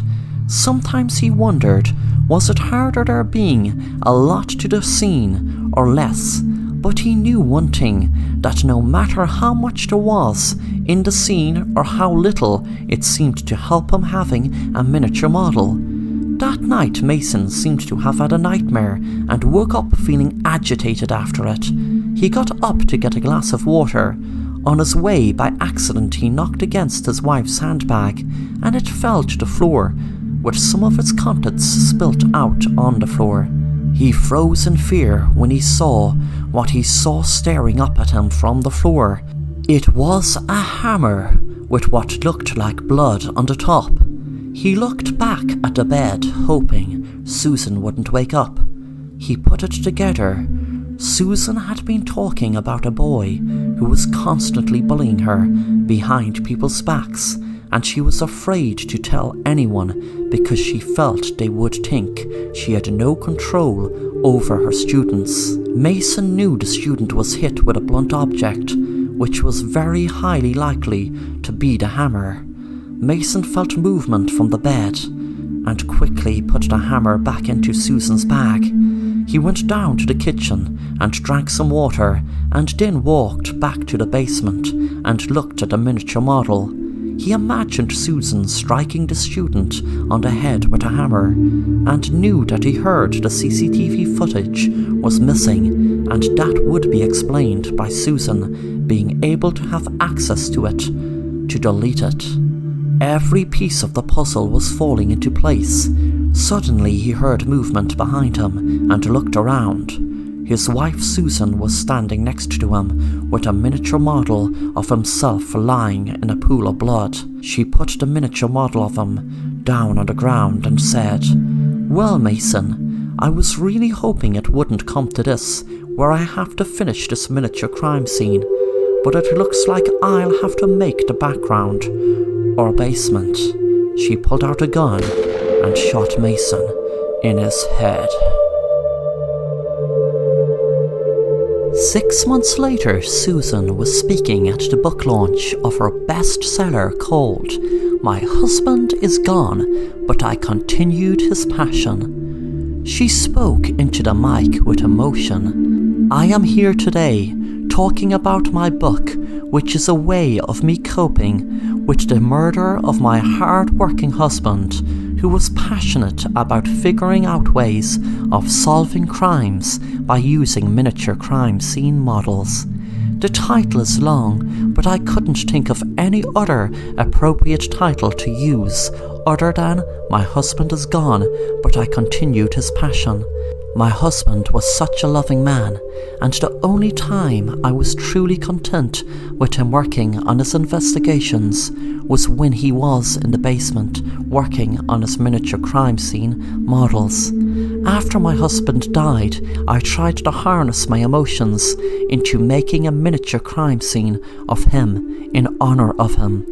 I would love if my husband was still alive and I didn't have to write this book, but I want to speak out to the many wives of men like my husband. Don't take a day for granted, because if your husband is working in a dangerous line of work like mine was, then his life could be snuffed out at any minute. The crowd were lapping up Susan's speech, and Susan was enjoying knowing she would get lots of royalties from her books and TV appearances, etc., and her bully was out of the way.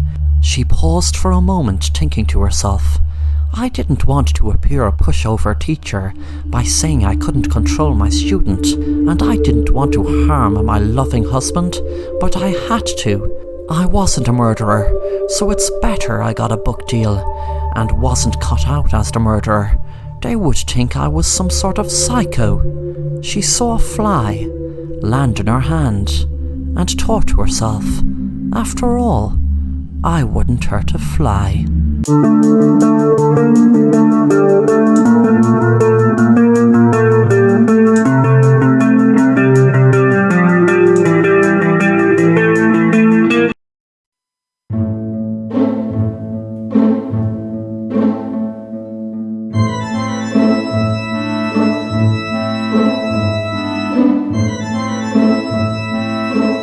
Hello, my name is William. For as long back as I can remember, I have this strange feeling that someone is stalking me. But the last few months the feeling had gotten much stronger. Strong enough that wherever I go, whatever I am doing, I can expect to see a shadow. It's like a silhouette. I can't make out no features. It is ruining everything I love to do. I love cycling for miles and miles, but even if I'm cycling on a bike, I can feel the shadow behind me, and even a lot of times, see it. I felt like I was going crazy. One night I was kissing my girlfriend, and the damn shadow showed up, and I got a start and jumped, frightening my girlfriend. She must have thought I was so weird, and I couldn't explain it to her. How is she going to feel about me? I say, oh, by the way, a lot of the time I see a shadow chasing me. That is a sure and fast-track way of making her my ex. One day I couldn't take it anymore, so I went to see a doctor who was able to help me find out what the hell was going on with me. The doctor said, "Hello, William. My name is Dr. Frederick Stone. I am going to try to help you get to the bottom of what is bothering you by using a method called regression hypnosis. Some doctors claim to go back so far in a person's life that they may even uncover things about any past lives they might have had. But I'm sure we won't have to go back that long. You see, William, what I feel like is happening you from what you told me over the phone is you are suppressing memories that cause you pain, but sometimes those memories are coming to the surface in the shape of a shadow that you imagine. It is your subconscious telling you there is a problem that you're trying to forget. After a few minutes I was in hypnotic state, and I could see myself back in my house in a dark room with my twin brother. We were only kids and we were playing Murder in the Dark. It was a game that you had to search around the dark and touch someone to kill them. That's only in the game, of course. That's how I can remember playing it anyway. I pushed my twin brother too much and didn't realise there was something in front of him to trip him, and he fell down on the ground and banged his head. I could just hear the bang, but didn't realise what had happened until I put the light on and saw my twin brother lying in a pool of blood. And he was really dead. It all came flooding back to me now, and I woke up in the doctor's office with my blood thumping in my ears. I now know that it was not my imagination when I saw my doctor give a strange look behind me, and I turned around and saw the silhouette behind me, and knew my doctor saw it too. The difference is now I know that silhouette is the ghost of my dead twin brother.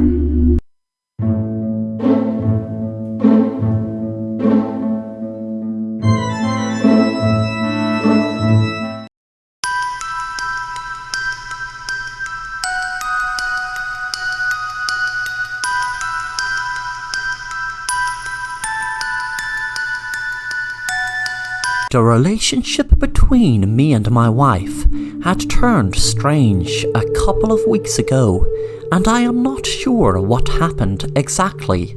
A month and a half ago, my wife came screaming into the living room, shoving a picture into my face. She kept on shouting, "Who is this younger woman you were with?" And I calmly told her that the younger woman was her. She then looked at the picture and realised that it was her when she was in her early 20s. We were both in our 40s now, and she cried and apologised, and we made up. Then, a couple of days later, she barged into our bedroom and was shouting at me to explain the photo of me with a younger woman. I tried explaining to her that the younger woman in the photo was her when she was younger. She had a knife in her hand, but I kept control of that hand that she had gripped the knife with. She then realised that the young woman in the photo was actually her. Something wasn't right, and I decided to go through some old photos together of both of us in our younger days. As we were going through the old photo book, my wife would scream and shout at me in a murderous tone every time she saw me in a photo with her when we were younger. Then she would apologise when she realised it was herself in the photo, and it was incredibly unusual. Then I started doing it myself. As we were looking through the old photo book, I would go angry and accuse my wife of cheating when I would see a photo of her with a younger man, but the younger man is me. I would then apologise straight away. Going through that old photo book had constantly made me and my wife shout at each other and accuse one another of cheating, until we both realise it is just our younger selves. We have burnt all photos.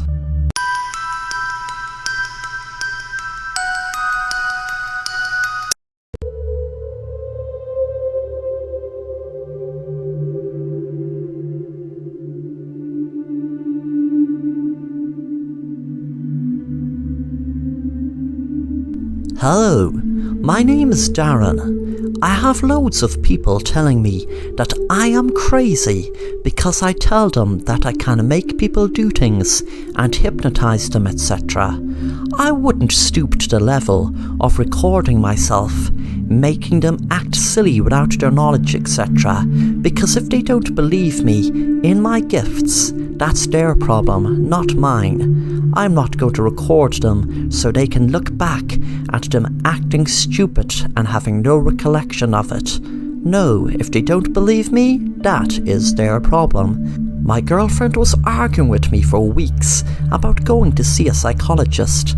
I wouldn't even film myself using my gifts on her, as the same applies for her. If she doesn't believe me, then that's her problem, not mine. But I gave in to her arguing and eventually went to see a psychologist. My girlfriend drove me to the psychologist, and there wasn't a word spoken on the way there in the car.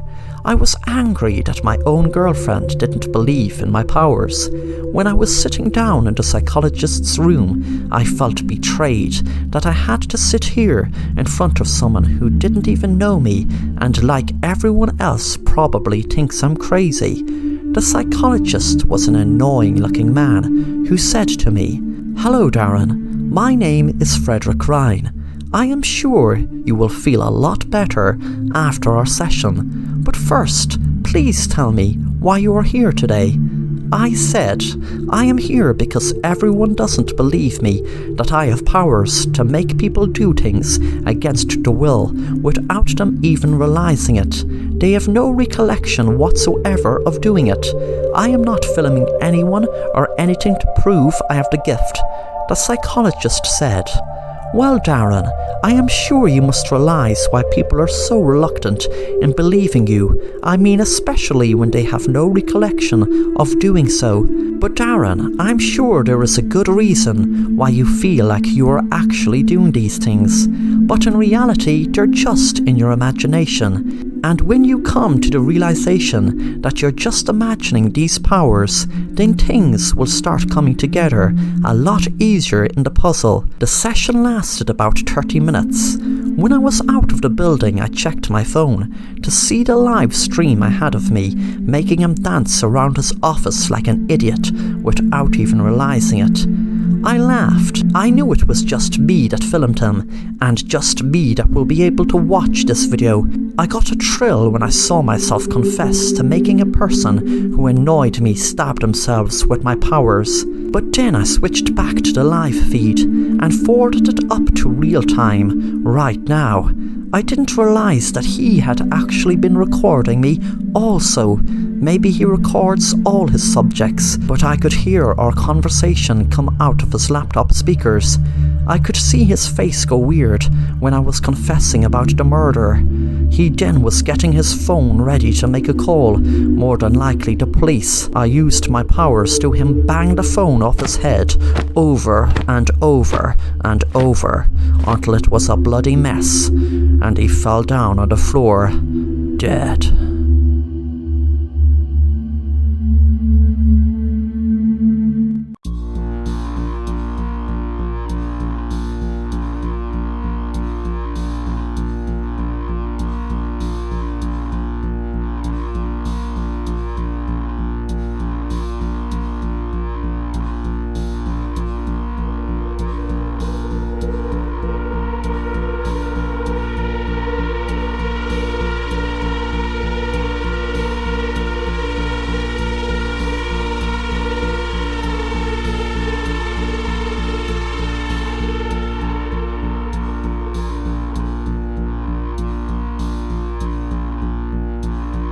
Mike was 17 years old and grounded because of skipping school to go shopping for new sneakers with his best friend Sam.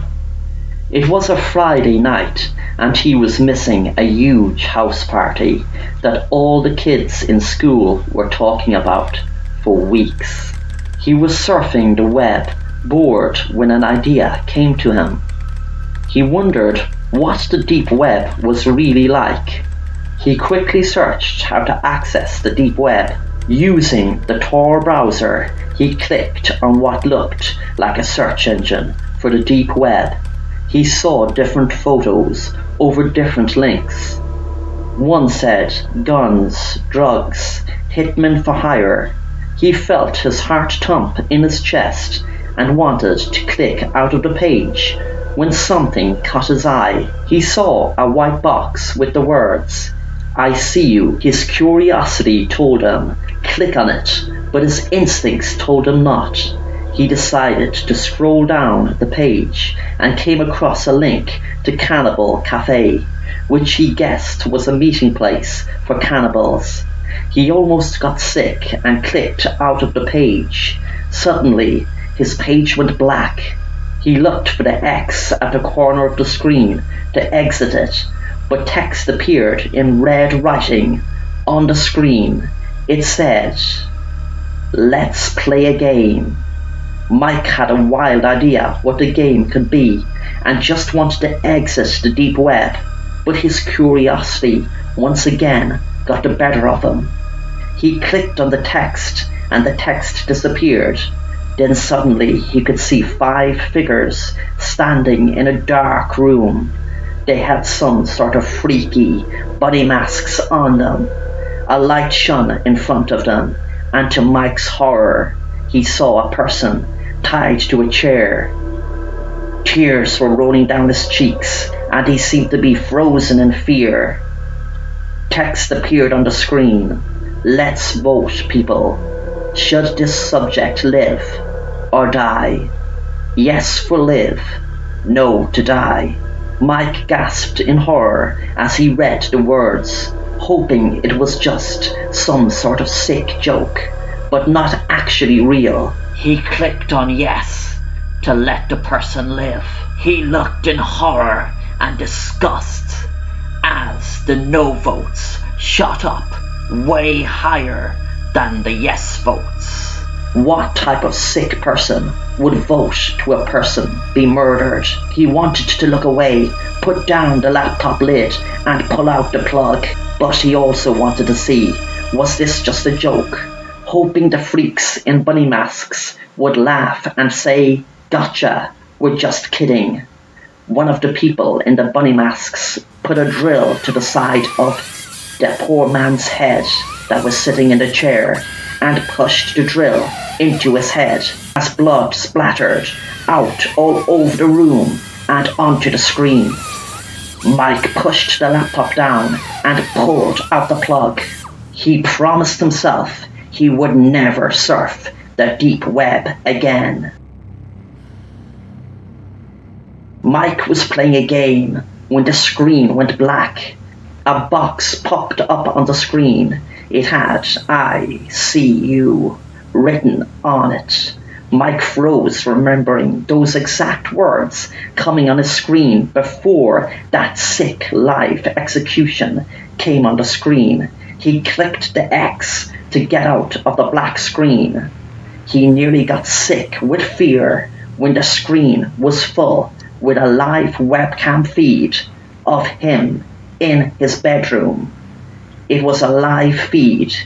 He realized someone must have been using his webcam to spy on him.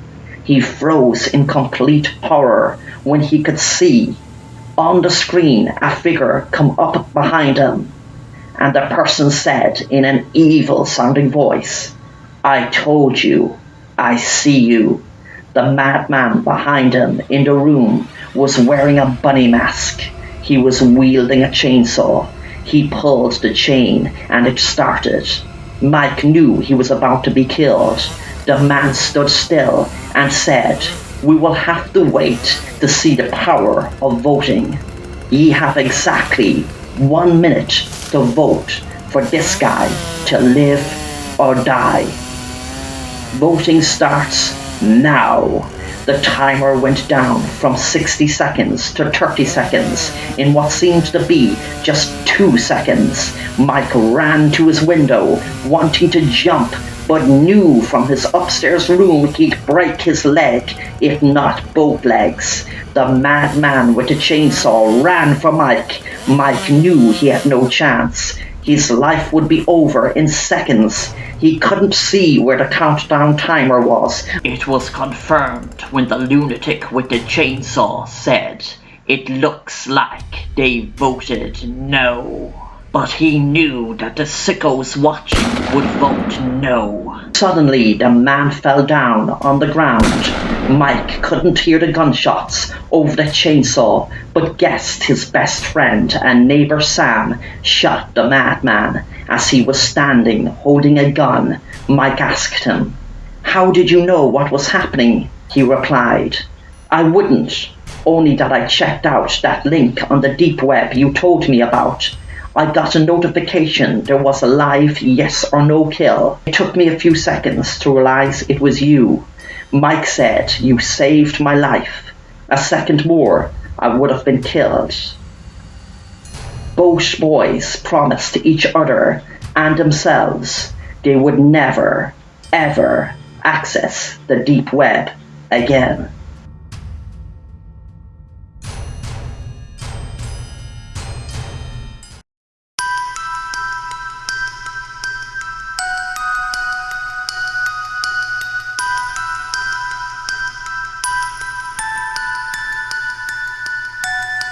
Michael had a drink problem for years, and his wife Anna hated it, knowing that she could expect him to fall in the door any night drunk and angry.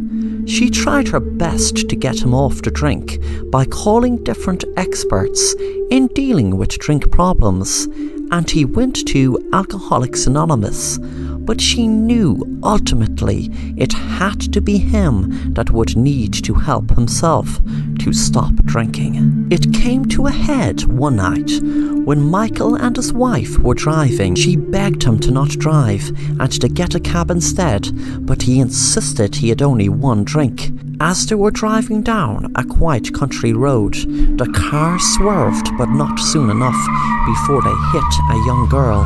Michael and Anna were terrified, and Anna shouted at him to call the cops, but Michael pleaded with her not to and to just drive home. It played in her mind every single day and every single night, just leaving the poor little girl on the road. She wondered, did she die instantly, or was she in pain beforehand? When she watched it on the news, she made up her mind that if Michael took one more drink, she would leave him. So she gave him the ultimatum that if he drank again, she would be gone. She knew that would be his worst nightmare, because as much of a drink problem he had, she knew he loved her more than anything. Months passed where he didn't have a drink, not around her anyway, and she expected he couldn't have been drinking behind her back because she would notice him more spirited than usual. She never got over the hit and run that they never owned up to, but other than that, at least Michael was off the alcohol. One night she came home and jumped with fright when she saw Michael had fallen down the stairs, and was disappointed to see he had drank so much. There were empty beer and whiskey bottles scattered all over the floor, and alcohol all over him. She was so upset that he drank again, overdoing so well, but to make it worse, he had now died from falling down the stairs from being drunk. Suddenly Anna jumped when she saw a little girl stand in front of her, the same girl whom Michael ran over. She froze in fear, knowing she was staring at her ghost. How does it feel to have the ghost of your little girl come and kill you after knowing your husband still started drinking, even after killing me and promising you he wouldn't? Then she held up a knife and slit Anna's throat. Later that night, the little girl was writing in her diary, "That stupid woman and man that killed my twin sister have paid a tiny price for killing my twin. I wanted that evil woman to think her husband had started drinking again just before she thought she was staring at the ghost of the girl her husband killed, and I kind of liked the idea of me putting all those tablets in his coffee to knock him out, then bang his head to kill him, and pouring the beer down the sink and putting that and whiskey around him to make it look like he was drunk and fell down the stairs. But as I said, that's a tiny price they paid for what they did. They would have ran over me also if I didn't run into the bushes to run after my dog Rex. I wish I was killed that day, and I wish it wasn't just my poor twin sister. Now that I killed them, I feel some kind of relief, but not as much as I hoped. I wondered, should I have made their deaths more slow and painful?"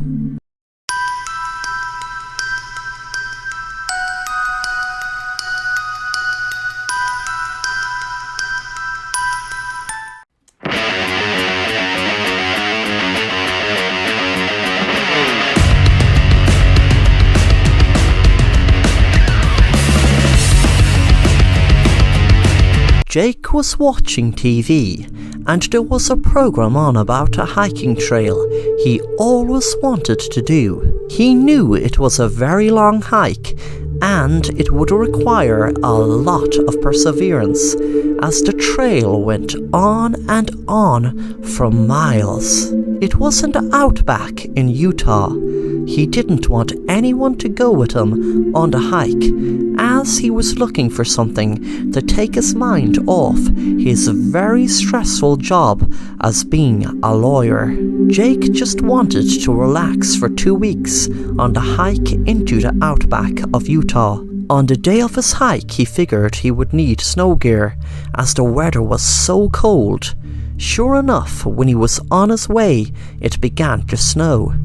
He picked the wrong time of the year, he told himself, but he proceeded to go through the trail. He was using his phone as a compass, but it didn't seem to help him much. He seemed to be getting nowhere. There was a huge snow blizzard arrived, and he tried to trek through the snow and find shelter. Eventually, he luckily came across a cave. He rested, hoping that he would get the energy to move out of this rut that he found himself in, trapped inside a cave in the middle of a wretched snow blizzard. He felt himself getting more and more disorientated. He felt like he could not even move with the numbing cold. He could feel the sting of the ice on his skin, and he felt he was going to die. But that survival instinct crept up in him and told him what he had to do. What he had to do to survive. He hoped the blizzard would pass, but unfortunately it went on for days and days. He had no problem with water, but he knew that if he didn't eat anything soon, he would eventually die. He was thankful of the snow he used for drinking water. He felt weak and looked down at his pants, knowing there would be a lot of meat on his leg. He knew what he had to do to survive. So he took a large knife from his bag and proceeded to cut parts of his leg off to eat. He died faster than he would have if he starved, as he bled to death in the freezing snow.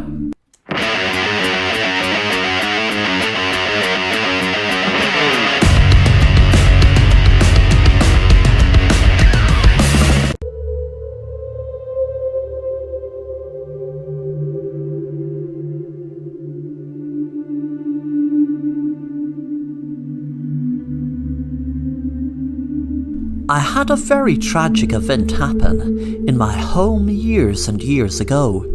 I was left a mansion in an estate in the middle of the country, and trust me, it was a very beautiful, mystical place.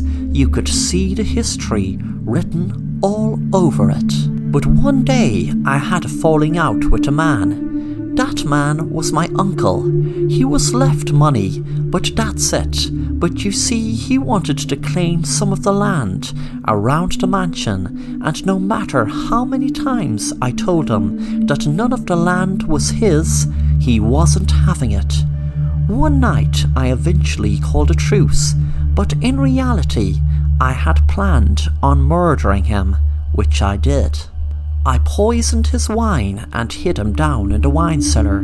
I tied him up to the wall with shackles to make the most of the space, and built bricks around him to suit the rest of the wall. I tried to do it perfectly, whereas people would think it was just a part of the wall. For years and years I felt an eerie atmosphere in the house, and I just put it down to my nerves over what I did. Thankfully, he didn't seem to haunt the place like you'd see in some spooky houses, where paintings would float along the air, etc. One night, I brought a beautiful lady I met down in the village home for dinner. We were enjoying the dinner, but she didn't really like the wine I chose. I asked her to choose one below in the cellar, Proud of my collection of wines over the years, I must have collected hundreds of bottles of wine. The girl went down to the cellar and was in awe with all the different wines I had on display. I was standing back wondering what she would choose. Suddenly I noticed something strange when she handed me a bottle that stood to hairs on the back of my neck. It was the same brand of wine I used to poison my uncle. It wasn't the same bottle, of course, but the exact same brand. She gave me a smile and there was something in her eyes. Had she known that my uncle had been poisoned by me using this brand? Was she just playing a sick game with me before calling the police? Was she the police? All different questions swam around in my head until I realized something was moving. It didn't make a sound, but it was definitely moving. I panicked, but couldn't let her notice the fear. She'd turn around if she noticed. I had fear over what was happening before me, behind her. What I was seeing with my own eyes, but what I could not make any sense of. What I saw was a brick move, and my uncle's huge eye stared out at me. I remember he had lost an eye in the war, but I hadn't seen that eye for years, not since the day I killed him. I told the girl we should go up to finish our meal. It will be getting cold. She gave me a quizzitive look, as she knew we had practically finished our dinner already. Suddenly she turned around and screamed when she saw my uncle's eyes staring right at her from the wall. I didn't know what was happening. How could my uncle be alive? I had to stop her screaming. I had to stop her screaming. It kept getting louder and louder, so I grabbed the bottle and smashed it over her head. As she fell to the ground, my uncle burst through the wall and looked at me sadistically and said, "That girl could have chosen any bottle out of your huge collection. But will I tell you why she chose that one? Because I summoned her, here to take her soul, to bring me back to life."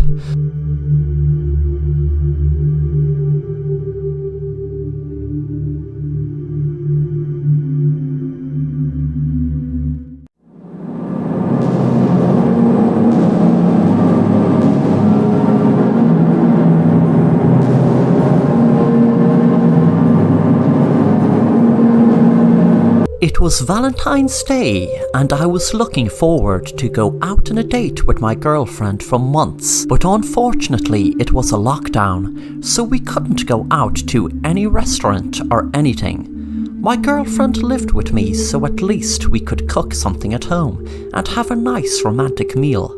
She sat down on the sofa watching TV while I cooked her the meal. About an hour later I called her out to the kitchen, and the table was set with candles and all to give it that romantic atmosphere. We started eating the meal and my girlfriend told me how delicious it tasted. She asked what it was, and I told her it was mincemeat with vegetables. After the meal we both sat back down watching a romantic movie. I was really enjoying the night. I gave my girlfriend a glass of wine, and within a few minutes I was feeling drowsy. I wondered why, as I had the sleeping tablets and painkillers crushed up into her glass. But she somehow must have noticed. I had planned on knocking her out and tying her up and revealing to her when she awoke I had that bastard Jack who she was cheating with on me. I had him tied up and gagged in the basement, thinking my plan would go according to plan. I did worry I'd be arrested for kidnapping though, as I was just going to try to scare them, but somehow my girlfriend knew my plan and switched the drinks to me get knocked out instead of her. I'm writing this letter by force. My girlfriend is pointing a gun at me, with her ex standing by smirking as I write. I don't know what they are going to do to me. My girlfriend is asking me to write what I think she is going to do to me. I write, I hope my girlfriend will let me go and tell me she's finished with me, but forgive me for tying Jack up and trying to knock her out with the tablets. She looked at the ending and smiled, then said, "This is just what I wanted. I wondered what she meant. She told me, because you cheating bastard, I know you have another girlfriend, and her name is Sarah, so now she's going to get the blame for murdering you, not me. She pressed the gun to my head and said, right, I hope Sarah leaves me go. I said, no, Sarah is innocent. She has nothing to do with this. She has everything to do with it. Now write Sarah's name. Write, I hope Sarah will let me go. I eventually wrote Sarah's name. My other girlfriend and Jack laughed, and both said, Happy Valentine's, and texted Sarah pretending to be me. Come over, please. I have the house free. My girlfriend is gone out of town. As soon as he sent the text, he rang the police, pretending to be an anonymous neighbour, hoping Sarah would arrive at the same time they did. Sure enough, the police arrived just a couple of minutes after Sarah was in the house crying, and she was arrested for murder with the letter as evidence.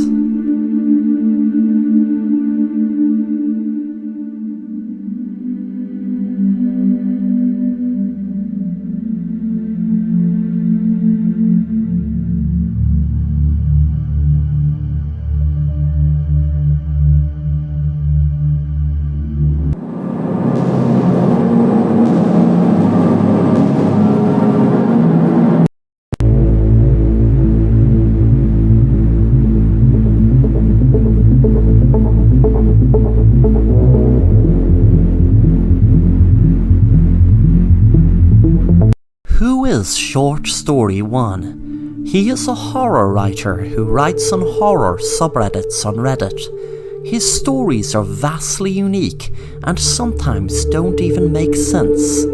He has had a couple of popular short horror stories that was well upvoted and lots of Reddit users had commented on. Short Story hardly ever replies to comments, and one theory suggests is that he is a mental patient in an institute for the insane. Some even suggest that he has had multiple brain surgeries and was even experimented on. This would explain for Short Story 1's weird plots that don't make sense, because insane people don't make sense. Another theory is that Short Story 1 is 1,000 years old, and because he has lived a so long life, his stories are a reflection of what he has experienced throughout the ages. This would also explain why his grammar is terrible, because language has changed so much in the last 1,000 years, and Short Story 1 has failed to keep up. Another theory is that Short Story 1 is an actual alien that is just having fun with the humans on Reddit. Short Story 1 being an alien would explain so much about his writing and why it's so absurd. Maybe Short Story 1 is lost in our planet and has no idea what he is doing at all. Short Story 1 is maybe an alien that has transformed into a human and is struggling dealing with the human mind and emotions. The last and most likely theory is that Short Story 1 is artificial intelligence robot and someone experimenting the robot by letting it write stories on Reddit and seeing humans react to it. As we know, technology is evolving so fast, and robots in the future are now a strong possibility.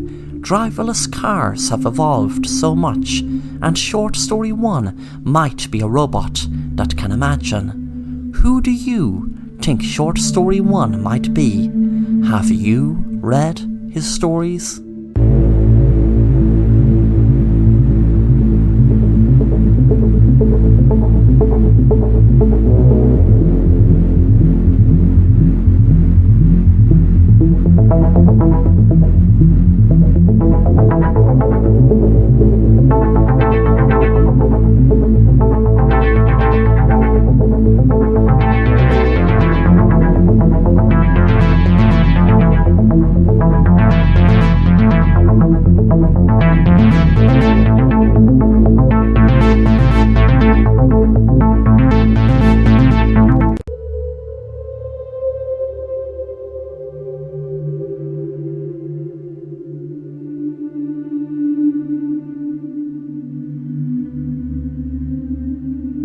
Me and my husband were driving one night.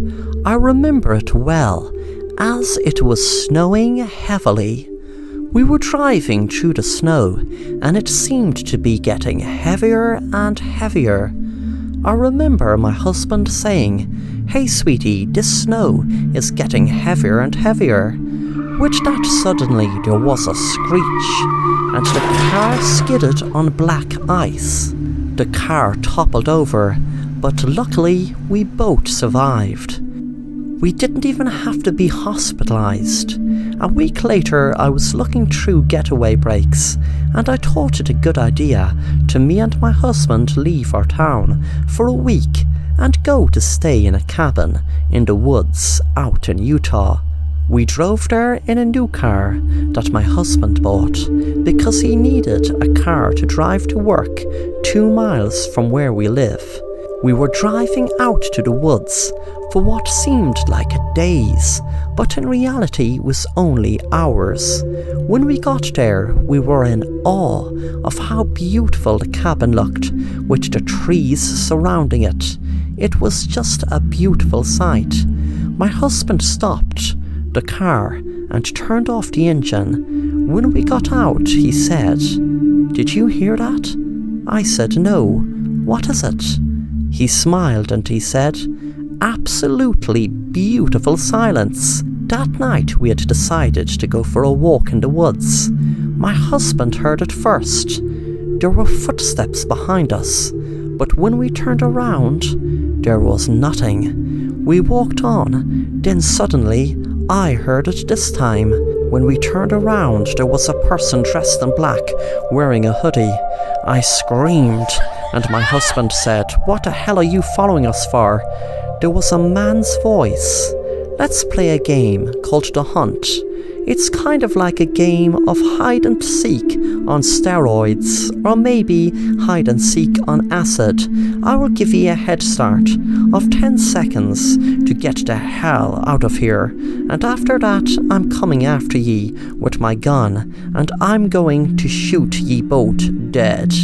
We didn't bother ask any questions, and just ran and ran as fast as we could. As we were running down the road, I was counting down the seconds, and exactly when I reached 10, I heard running behind us. Suddenly there was a shot, and I fell to the ground in pain. Then the man shouted, "This is no fun. Ye can at least make it a little hard for me. I'll tell ye what, I will give the bitch 60 seconds to recover and to get the hell out of here, and after that I'm coming to hunt ye down and shoot ye dead." My husband shouted at him, "Get away, you crazy bastard!" The man shouted back, "Is it a wise idea to really waste time like that?" I eventually got up and put my arm around my husband, and after a minute we were just down the road a little bit when my husband screamed as a bullet hit him right in the back of his leg. He buckled down in the ground in pain. The bullet had hit the back of his kneecap. I was screaming as the man walked right up to my husband. Then the man put the gun right to my head and said to my husband, "Would you like me to kill your wife?" Blood was pouring from my shoulder where I was shot. The man said to me, "You have something to tell your husband, don't you? Something about the crash." I said to my husband, "I was pregnant." Then the man said, "Okay, tell him the real story." Then I turned to my husband and said, "Those bullets that were shot at us, well, I got shot by a red paint bullet, and you got shot with a real bullet. That's why I didn't feel pain getting shot, even though of course you thought I did. But you felt the pain. But that pain you're feeling isn't half as bad as when I lost my baby in the car you crashed." The man pointed the gun at my husband and said, "My baby you killed." And he shot my husband in his head.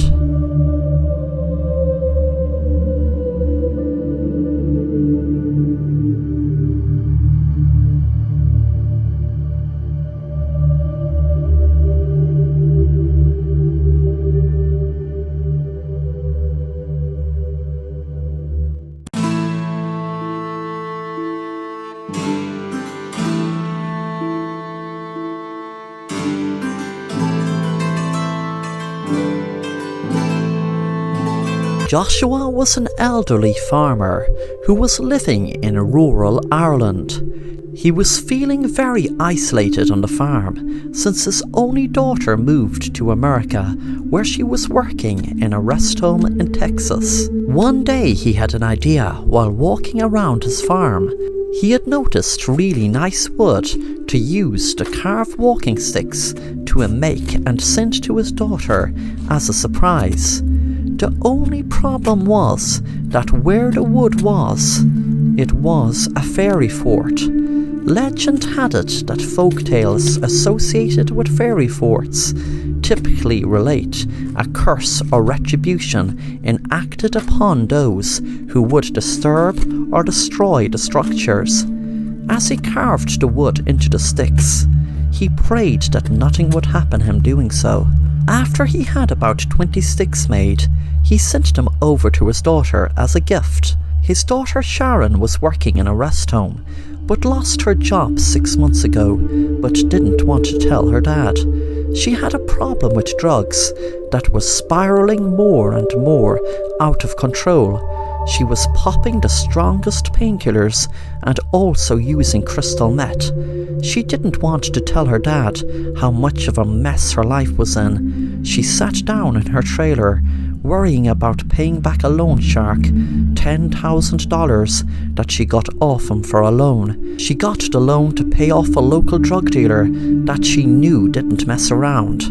If she hadn't gotten the money, she would have been killed, and if she can't pay back the loan shark, she knew she would be killed also. But she thanked God she was able to get a loan of $10,000 to get the drug dealer off her back at least. One day her dad's walking sticks arrived, and she felt a pang of guilt and pain that he went through all that trouble of carving walking sticks for the residents of the rest home he thought she still was working in. She had put the $10,000 in the bank for safekeeping until the drug dealer called for it in a few days, as it was way too dangerous around her neck of the woods to keep that much cash in her trailer.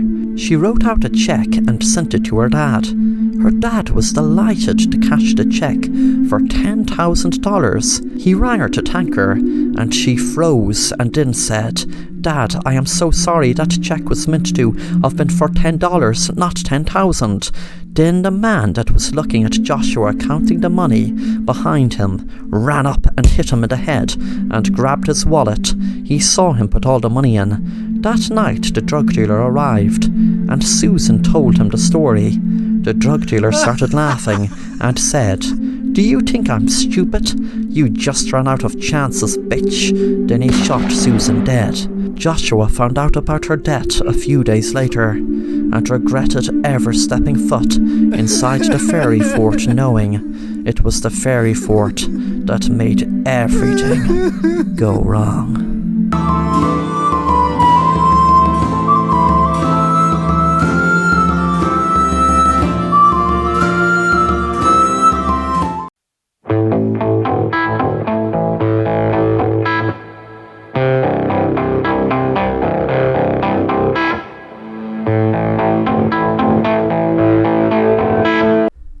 It was a summer's night in a downtown theatre that 5 people were alone together in the theatre. Alone because they were rehearsing for a very, very dangerous magic trick for the next night.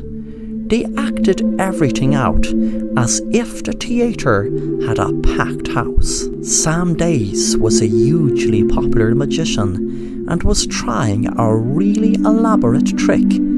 The trick was to give his helper a gun and to her shoot him and him catch the bullet in his mouth. And to make it harder, if he didn't catch it with his mouth, it would go straight through his mouth and out the back of his head, hitting a barrel of gasoline. The bullet was an expanding bullet, which meant it would penetrate his skull if he didn't catch the bullet. Sam's hostess, Sherry, was standing on the stage with him. The other 3 were in the audience watching. They would take part in other magic tricks after. Sam walked on the stage and said, Hello, ladies and gentlemen. I want to welcome you all to the wonderful world of magic. I am your host, Sam, and this is my beautiful helper, Sherry. For my first trick, tonight I am going to do a very, very dangerous trick. It is so dangerous that there have been several people killed from attempting it. I am going to put a twist to it even. I have a barrel full of gasoline put behind me, and Sherry is going to shoot me with a special bullet that expands. So if I don't catch this bullet with my mouth, it will be game over for me. And, well, you all better run for the hills, because it will go right through the barrel and cause a mighty big explosion. So, I'll just get on with the act, shall I? Sam smiled and gave a gun to Sherry and walked back to stand in front of the barrel. Sam said, "Ready when you are?" Sherry held up the gun and pulled the trigger. The bullet went through the air, and everyone gasped when Sam couldn't catch the bullet, and the barrel went up in flames. They all looked shocked with horror as Sam burned with it. Suddenly, before anyone could call the police, there was another gunshot, and Sherry fell to the floor as someone had just shot her. Jack was sitting down waiting for his call and noticed Ginny and Patrick. The remaining 2 people were gone. He knew there were just 5 of them in the theatre as they locked the door after entering, which meant the killer had to be either Ginny or Patrick, the only 2 remaining besides himself. Suddenly there was a noise behind him, and he jumped up from his seat. It was Ginny and Patrick. Patrick said, "What in the name of God is there a fire for?" Jack was so shocked he had forgotten all about the fire. Patrick ran up on the stage and fetched the fire hose to put the fire out. He had just seen Sherry lying down on the ground dead and screamed but ran over to put the fire out still. Jack said to Ginny, "Which one of ye killed Sherry? What the hell is happening?" Ginny said, "Sherry is dead. What the hell happened, Jack?" Jack said, "This is madness. I'm calling the police." He picked out his phone to call the police. He told them what had happened and to come fast. After a few minutes, finally, Patrick had the fire put out and saw the burnt body of Sam. He walked down to where Ginny and Jack were sitting. Jack said to Patrick, "Where the hell were you? It could have been only either 2 of ye, the killer." Patrick said, "Are you crazy? None of us killed anyone. There must be someone else in here." 10 minutes had passed, and the police hadn't arrived. Jack got up to walk up and down the theatre. Ginny whispered to Patrick, "Something isn't right. I don't think he rang the police." Suddenly there was a shot, and Ginny screamed as Patrick was shot in the head. Ginny looked around, terrified, when she saw Jack run up to her and shout, "What did you do?" Ginny shouted, "I didn't do anything. It was you who shot him." The police suddenly arrived, and Ginny told them everything that happened and about Jack shooting him. She didn't see him shoot him, but it had to be him. There was no one else in the theatre. Jack was arrested, and after some investigation and speaking with the theatre's owner, they learned that the owner's jewellery worth $10 million had been stolen from his safe, which was opened with his key. He told the police that Jack must have used some magic trick to retrieve the key from him. Sam Days was missed dearly by his fans, but little did they know he pulled off his biggest trick by staging his own death by falling down a trapdoor when the blast happened, knowing there was already a scorched body inside the barrel with gasoline. He didn't want to kill Sherry and Patrick, but had to, as he stupidly told them about his fantasy about stealing the theatre's owner's key, and open the safe and steal the jewellery and live the high life. He knew if he hadn't killed them, they would tell the police, and plus he knew now that Jack got all the blame, which suited him fine, as that sneaky Jack had tried to constantly best him in magic tricks, but now he won't ever be able to best them. Sam smiled, lying on a beach, knowing he finally pulled off his best magic trick, the ultimate disappearing act, his fake death.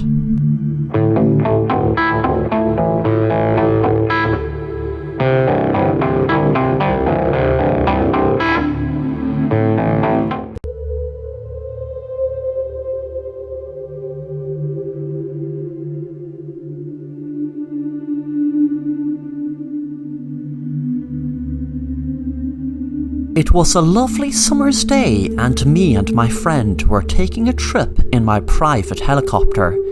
Everything was going great.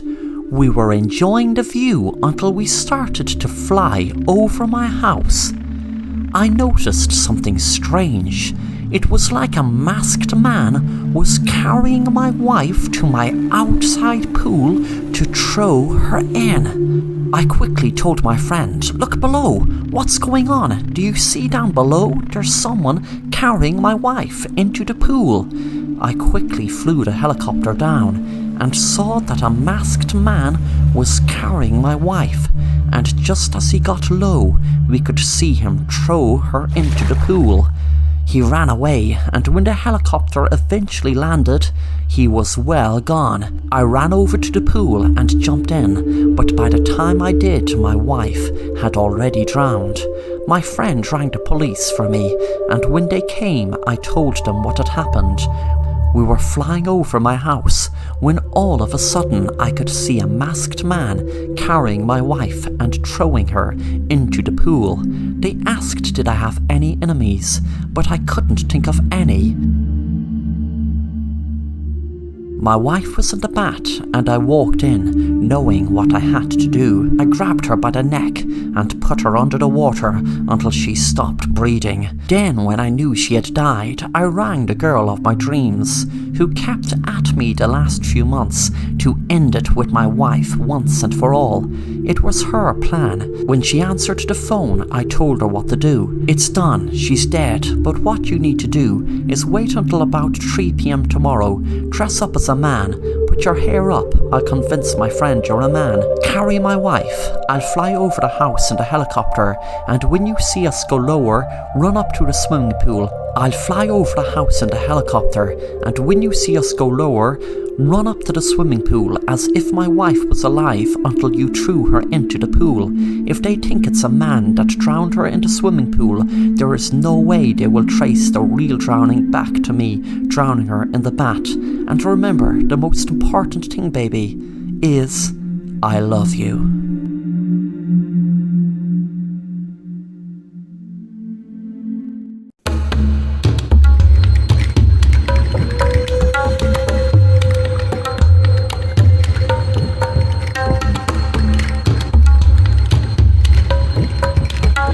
Tracy was very upset after her husband went missing 20 years ago. Her husband Barry was only 30 when he disappeared. Tracy still used to sit crying, looking through photo albums of better times. She used to find it hard to look at photos of her and her husband, but she wanted to keep his memory alive. Tracy tried different techniques to contact her husband. She visited a psychic and even had a seance, but nothing worked. Lately, she had a huge urge to dig a hole in her garden at a particular spot. She went out one day into the spot where she had the urge to dig and began digging. She didn't know where she was getting her energy from, but she kept on digging and digging and digging. It eventually got too dark, so she had to call it a day. The next morning, she was out doing the same thing, digging and digging and digging, until eventually, when she was over 30 feet down, she came across a door. She wondered what was the door doing over 30 feet underground. She turned the doorknob expecting it to be just the door stuck in the dirt.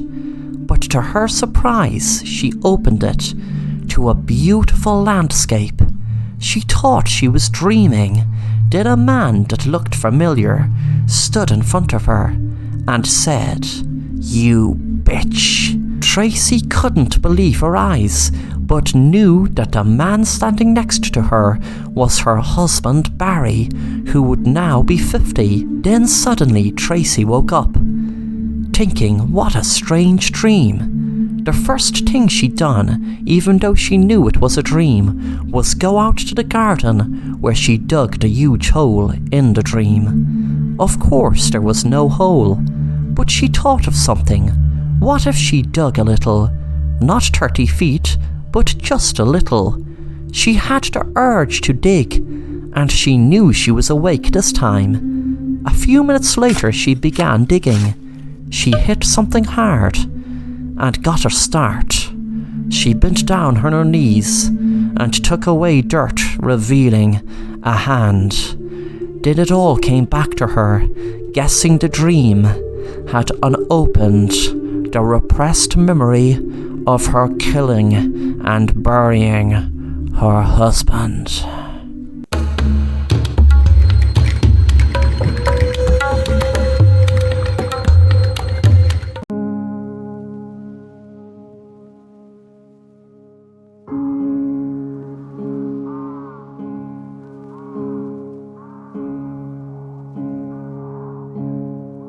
The story begins in the year 1899, when a monstrosity of a lighthouse was built in an island off Ireland.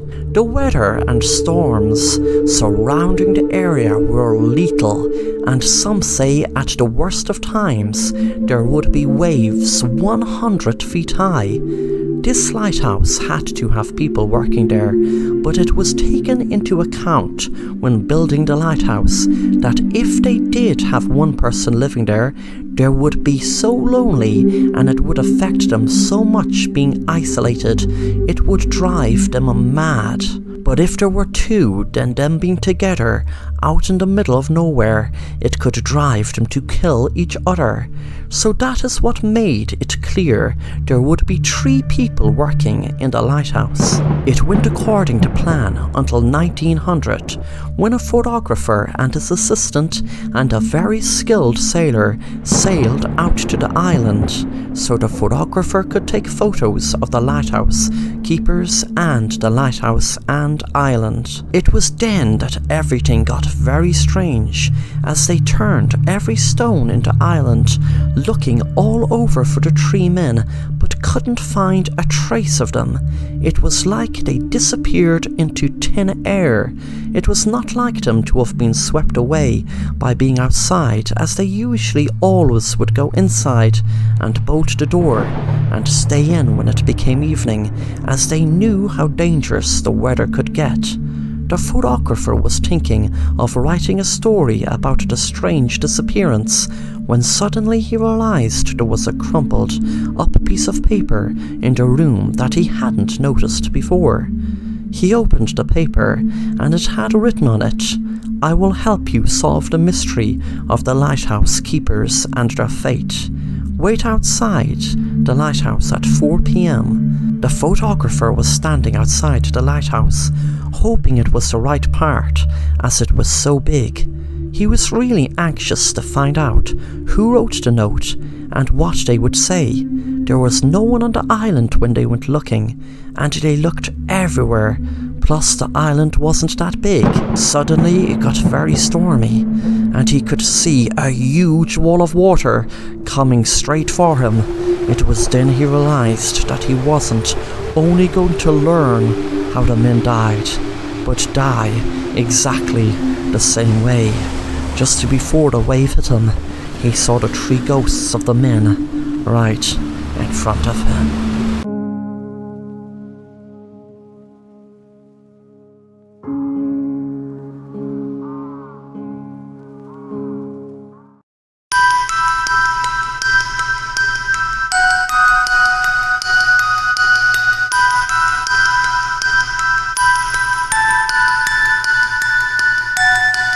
I can't stop singing the Sunday song every Sunday. It goes like this. It's a Sunday, then it's a Monday, and then a Tuesday, with some sad tune coming from somewhere. It's a Sunday, then it's a Monday, and then a Tuesday. It's that dreaded fear of Sunday being the day which starts off the horrid work week. It's a Sunday, then it's a Monday, then a Tuesday. No, just stop it, man, stop being so weird.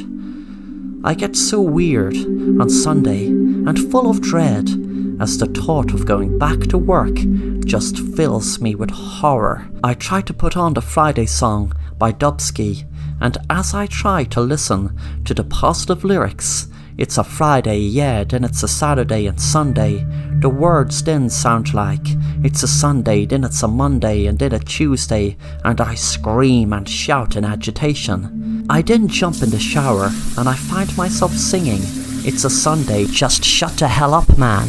Just stop it. Just accept the fact that you are going into work for another week." And in that moment, while I am showering, I can smell body odour coming from somewhere. I recognise the body odour as it belonged to an obese male colleague of mine who committed suicide at work. It's a Sunday, then it's a Monday, and then a Tuesday, and as I stare at him in horror, I start to sing along with him. Then a third person joins in the singing, while I am showering, and it's another colleague. Then in my bathroom, I have everyone in my office just singing in my bathroom. It's a Sunday, then it's a Monday, and then it's a Tuesday. Then it was just me singing the song while all of my colleagues are listening while I am showering in the bathroom. It's a Sunday, then it's a Monday, then a Tuesday. What a horrid, depressing existence this is.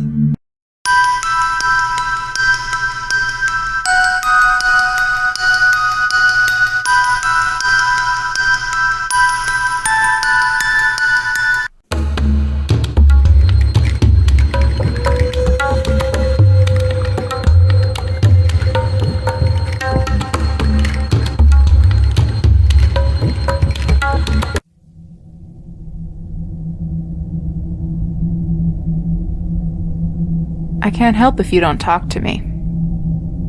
You won't believe me.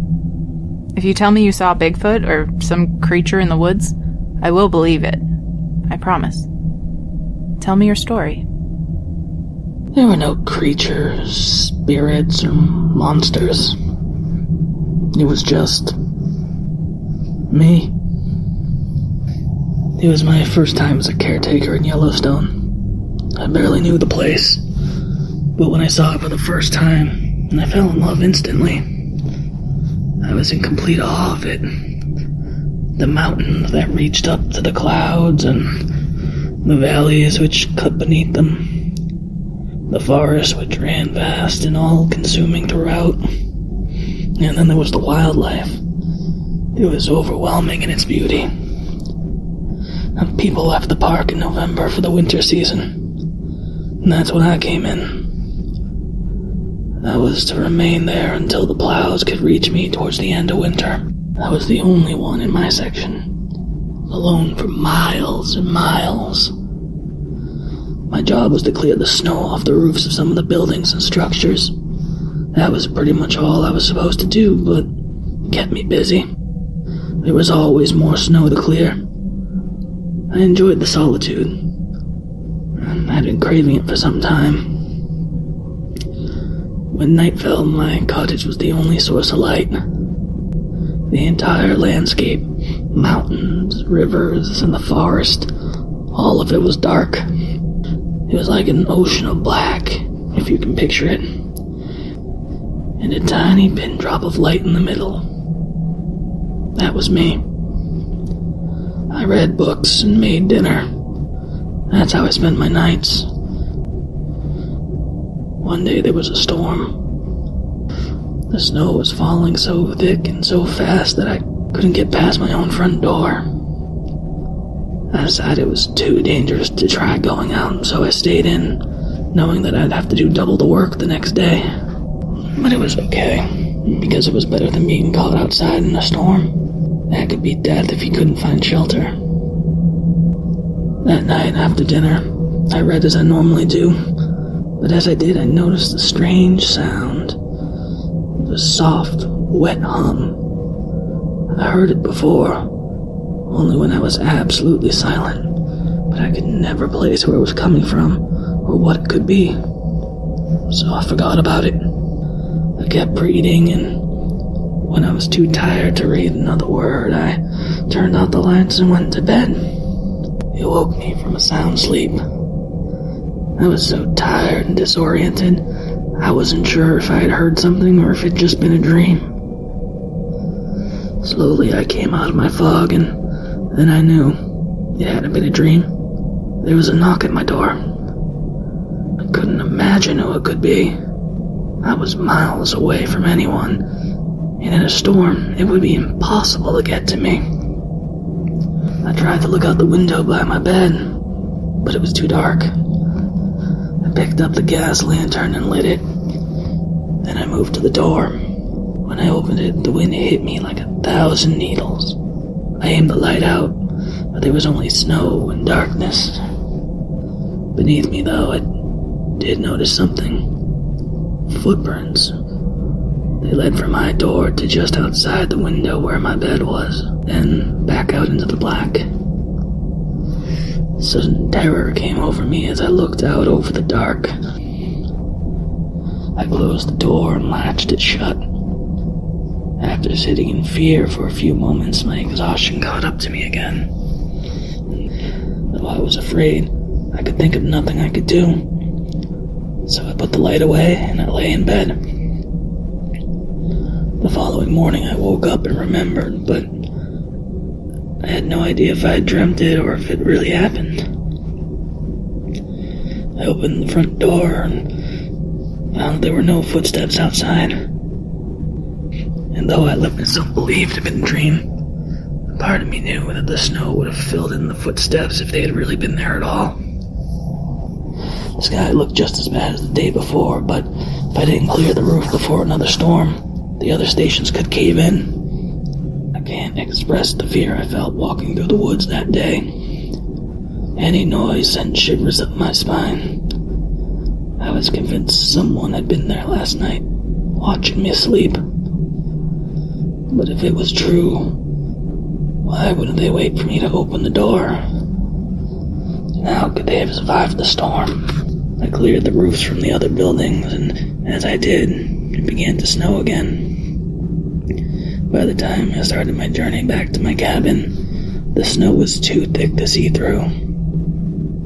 I was caught in it, and worse, I was lost. My compass seemed to be working, but the more I followed it, the less I recognized my surroundings. My feet burned from the cold, my bones shivered. Then darkness fell. I thought that was it.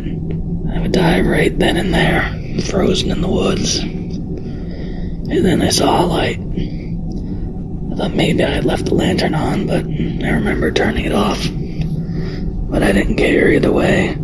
I was glad because the closer I got, the more I realized that yes, it was my cabin, and I was home.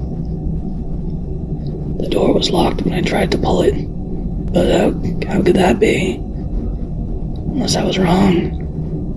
Maybe this was someone else's cabin. Maybe I wasn't as far from the other caretakers as I originally thought. I knocked and waited. The wind blew cold all about me. I moved to the window and saw the person inside. It was me. I stumbled back into the woods and hid. I watched as the person inside opened the door and looked out, the lantern held out ahead of them. I watched closely, trying to understand. Then they quickly went back inside and closed the door, as if they were afraid. Against all odds, I found my way back to the buildings I had cleaned and slept inside. I nearly froze to death that night. The next morning, I stood in the woods and watched the cabin for as long as I could before approaching it. When I finally did, I found it empty, and the door was unlocked like I'd left it.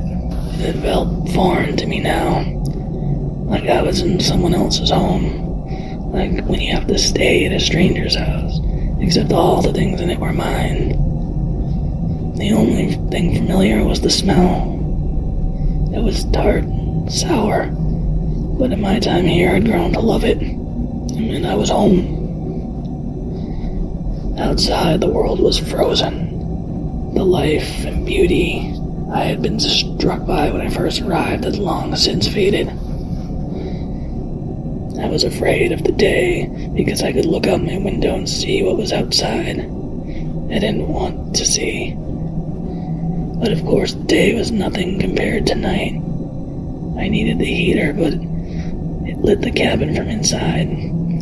I felt naked, exposed. I couldn't see anything past the windows.